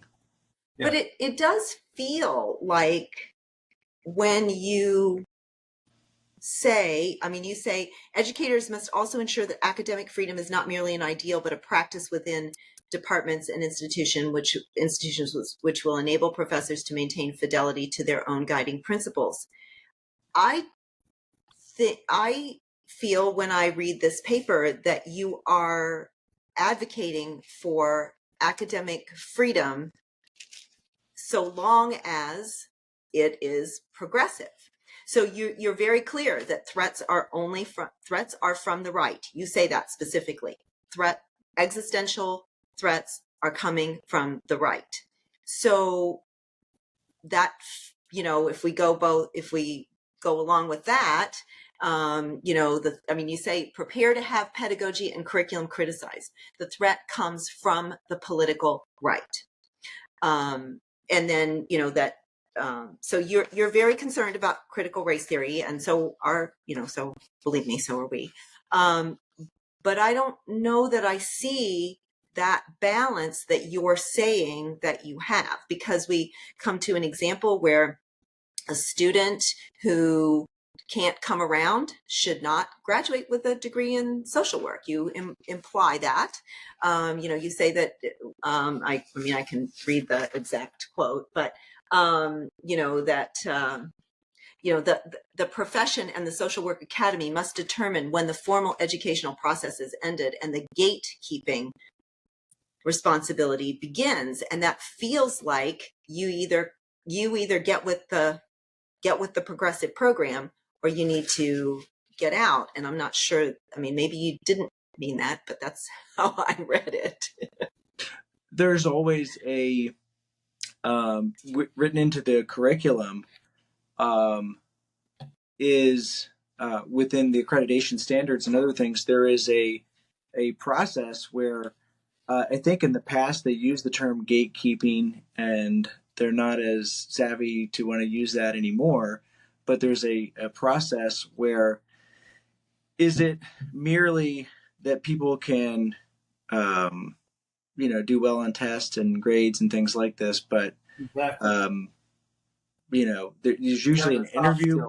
I'm Yeah. sorry, Matt. Do you have the soft skills, the interpersonal skills, the critical thinking skills, not just doing well academically? Yeah, so that as well, and that if pretty much every program says, as far as supporting and upholding, the code of ethics, right? So are the code of ethics then only compatible with progressive views? They are not only compatible with progressive views. The field of social work is not only compatible with progressive views. I would argue that it is mainly or more on the side of being compatible with progressive views than conservative views, but it's not exclusive to that. And many things, could be considered neutral. Dr. Stoeffler, you are obviously wrestling with things that we wrestle with as well. There's no real clear, easy answer here. And so we have talked about your article and some of your thoughts, and we really appreciate that. I'm glad that we've had this conversation. I wonder if I could propose, or just tell you, you mind if I armchair author here and invite you to now critique where I might have gone with your research? Would that be okay? Sure. So please critique. We're not hurting your feelings. You're not going to hurt ours. What if, instead of embracing progressivism, we embraced viewpoint diversity? And that seems to go really well with your second goal, which was that we avoid groupthink and hyperpartisanship. That aligns very closely with that. And so what that might mean is that in social work education, we invite a student first to articulate and define their own values. Self-awareness is critical. Look at their own history, look at their own experiences, look at the things that matter most to them, and recognize that not everybody's going to believe the same, and or going to have the same values. Some might want a larger federal response to poverty. Some may want a more localized response to poverty. Some may want to address their poverty needs through local communities, faith communities, civic organizations. Others may want a larger systemic response. But you come to kind of get to know yourself, and then you seek to humanize other people's perspectives. You strive for the dialogue that I feel like we've had here this evening, and that you strive to understand one another's perspective and understand the moral foundations for the beliefs that you are espousing. And then we invite the student to take a look at the code of ethics. And we say, you take your values and you have to figure out, how does this mesh with the code of ethics? What are you going to struggle with? Where does it feel like a good fit? And then they themselves wrestle. They can self-select populations where they might serve. But this all starts within the context of just, social work does include people who are conservative. It includes people who are liberal. It includes people who are libertarian. It includes people who are progressive, who lean in those different things at different times of their lives.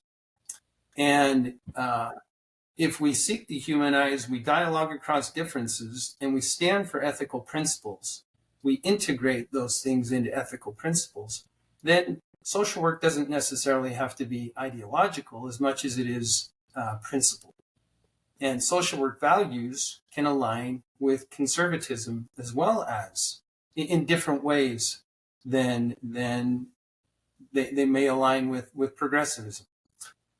It could expand the tent of social workers. It could expand the number of social workers that are available in a world that really needs social work, and perhaps it could bridge ideological divides and a polarized world where if somebody with progressive values can articulate and communicate with somebody who's conservative, and somebody who's conservative could articulate and communicate with somebody who's progressive to find real solutions. Please poke holes in that. Tell me your thoughts. It sounds really nice. It sounds really good. It really does. And probably most of that sounds like that could be ideal and would be very helpful. I think viewpoint diversity is very important. I think this idea of humanizing, as you said, importance of human relationships and these other things that we talk about. If we could get along better and not fight as much, I think things would be better. If we could learn to see the humanity in each other, that would be good. But at the same time, those areas, when I talk about things like the whole 6.04 and the ABCD that falls under that in terms of expanding access and opportunity to folks and not being discriminatory based upon X, Y, and Z in these things, certainly liberals discriminate. Not saying that they don't. Sure. But as a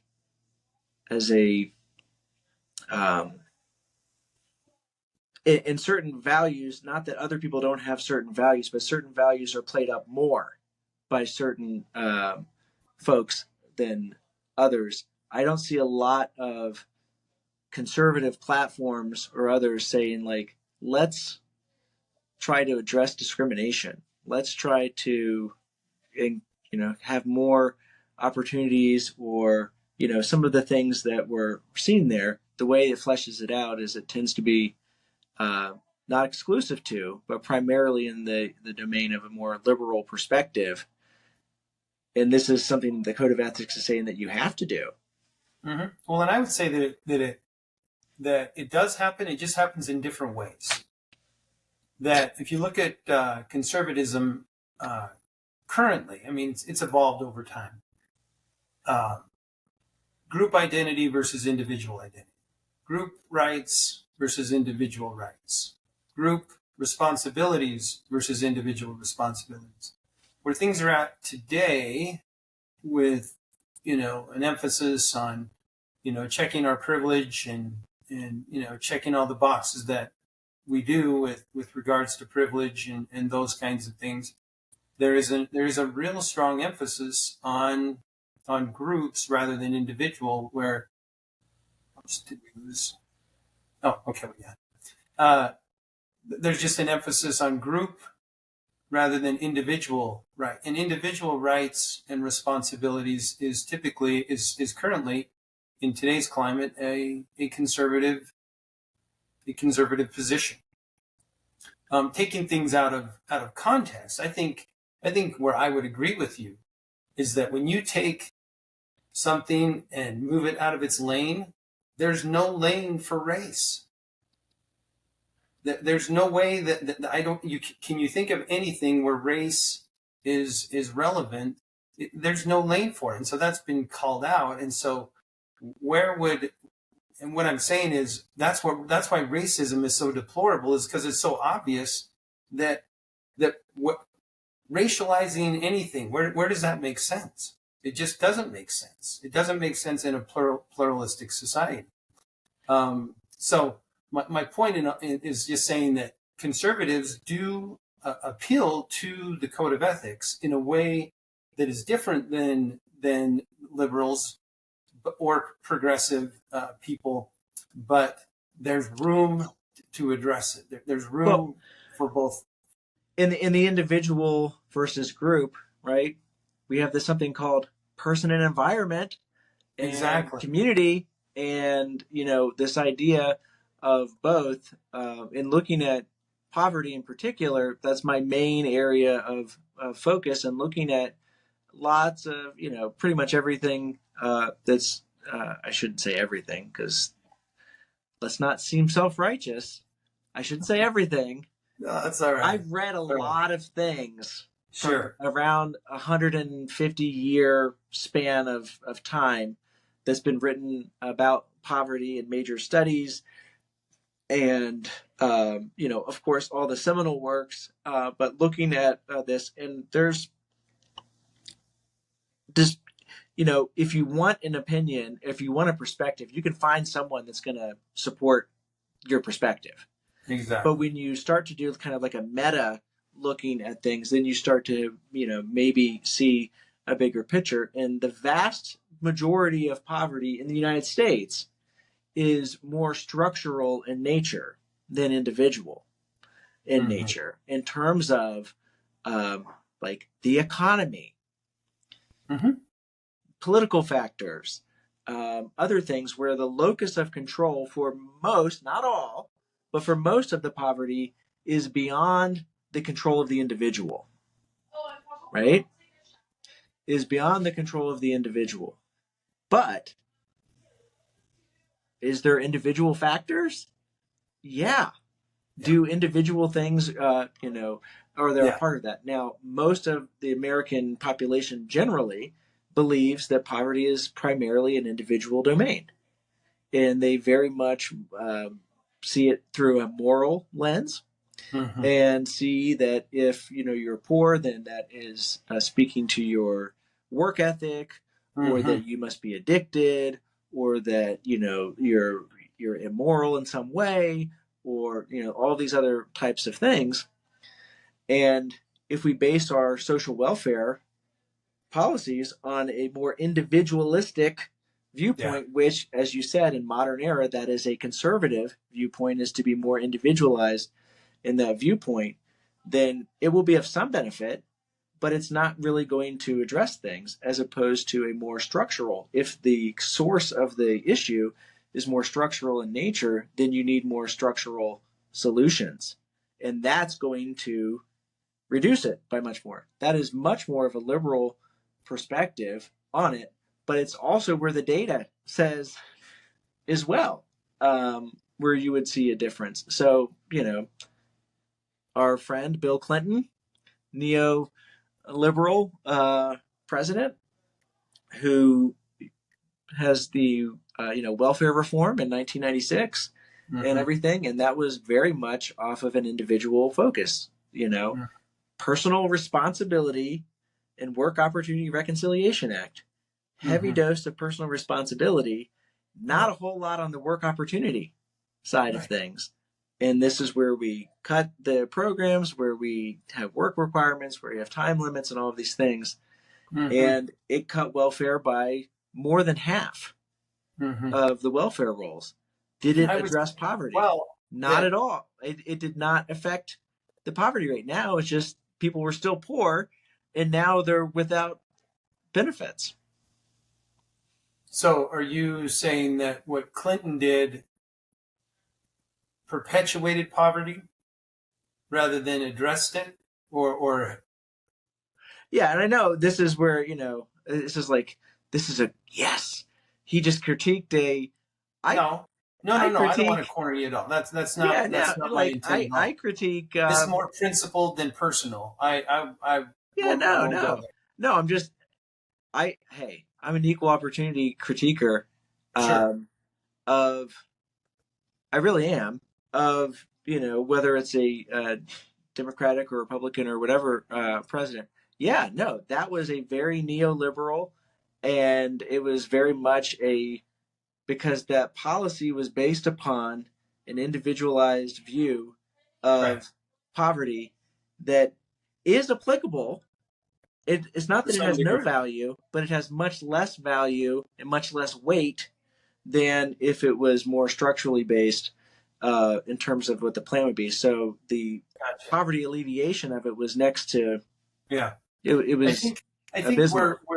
where it would be really helpful is if we could, if there was, it's pretty clear where folks on the right go too far.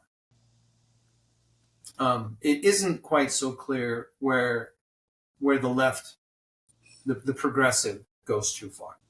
And I think if there was that ability to say, okay, where are the parameters of democracy? In the United States of America, what are the where are we looking at here? What is the parameter? I do love the way that you end the article, and thus embracing a progressive viewpoint does not mean minimizing diversity in discourse, but rather provides an opportunity to explore various viewpoints and to find areas of commonality and growth, a liberal progressive ideal in its own regard. And I think if we all, left, right, center, adhere, carried that around in our pockets, we would get along, a lot better. And so I really, I love that. That's not totally at the end of the article, but I think it's a lovely sentiment. Yeah. Well, thank you. No, we'll stand by the things that we put in here. Some of it does seem can have some contradiction. Some, life is ambiguous at points. It's not 100%. You use the term orthodoxy a lot. I'm not necessarily saying that it has to be, pure orthodox, but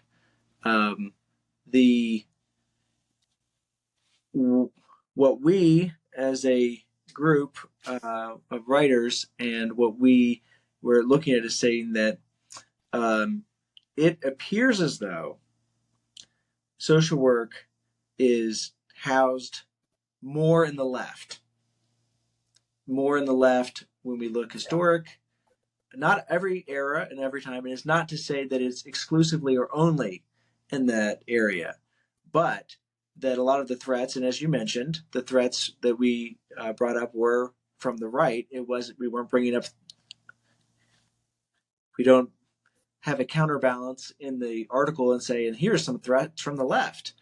But it appears to be more left, nested in the left, right? Where you said, where's that line? How far left? How far left would you go? That type of thing. Extremism on either side, this is me, is very scary. Yeah. On either side. We are more being pulled in polar, and there's less in the middle, and there's more going to the edges, I believe, now than in the past. I think embracing the values which we have interpreted as being more compatible, or at least expressed in the left, we say that's okay. It's okay to, as far as social work identity and these things, to be over there more, but not to say that that's the only way, not to say that it's all or nothing, not to say that we don't listen to people, we don't include people, not to say that there isn't value and insight on sides, but where there are issues that you hold up to the light of the code of ethics and to the other areas where it seems very counter to that we should be able to say that. Now, not in an abusive manner, not in a you must be silenced and I'm going to get you kicked out and all that type of stuff, type of a manner, but we should be able to say that. And likewise, if there are things that come from the left that are also not conducive to social work or to the code, then that also is something that would have to be called out. Oh. That we agree on. So very good. One last question in a sentence or two. What does it mean to you to be pro-social? What does it mean to be pro-social?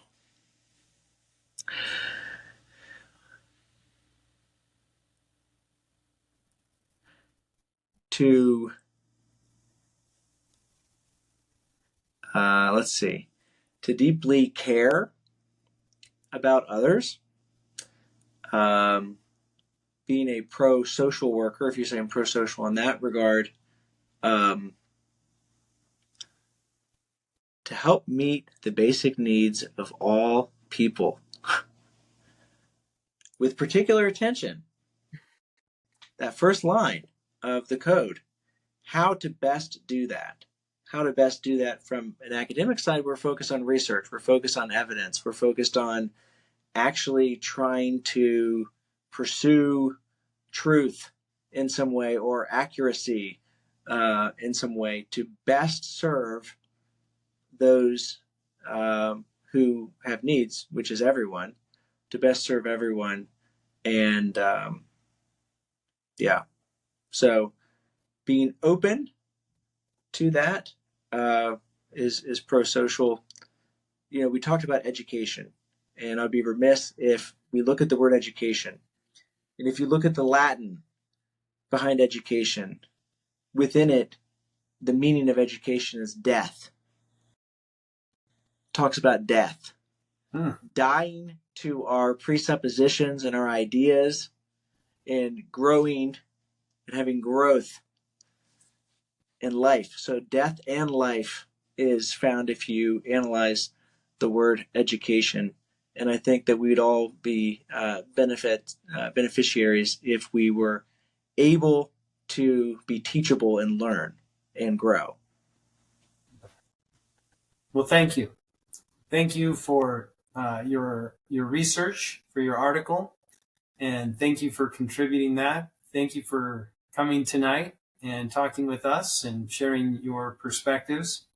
And I think that's evidence of your pro-sociality. So thank you very much for your time and your willingness to discuss. And I hope that we can continue discussions in other arenas, perhaps with your colleagues.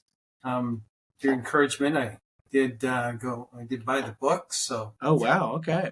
I'll appreciate that, and I haven't read it yet, but certainly eager to continue to learn together. So thank you very much. Well, thank you. I appreciate it, and it was good talking to you and with both of you, and I think it was a good conversation. Thank you. Thank you for joining us on this episode of the Pro-Social Workers Podcast. We're grateful to our guests for sharing their insights, and to you, our listeners, for being part of this journey. If you'd like to earn continuing education credits, don't forget to visit our website at prosocialworkers.com, where you can register, pay a fee, complete a course evaluation, and take a quick quiz. We look forward to having you with us next time as we continue to explore how we can put the social back into social work.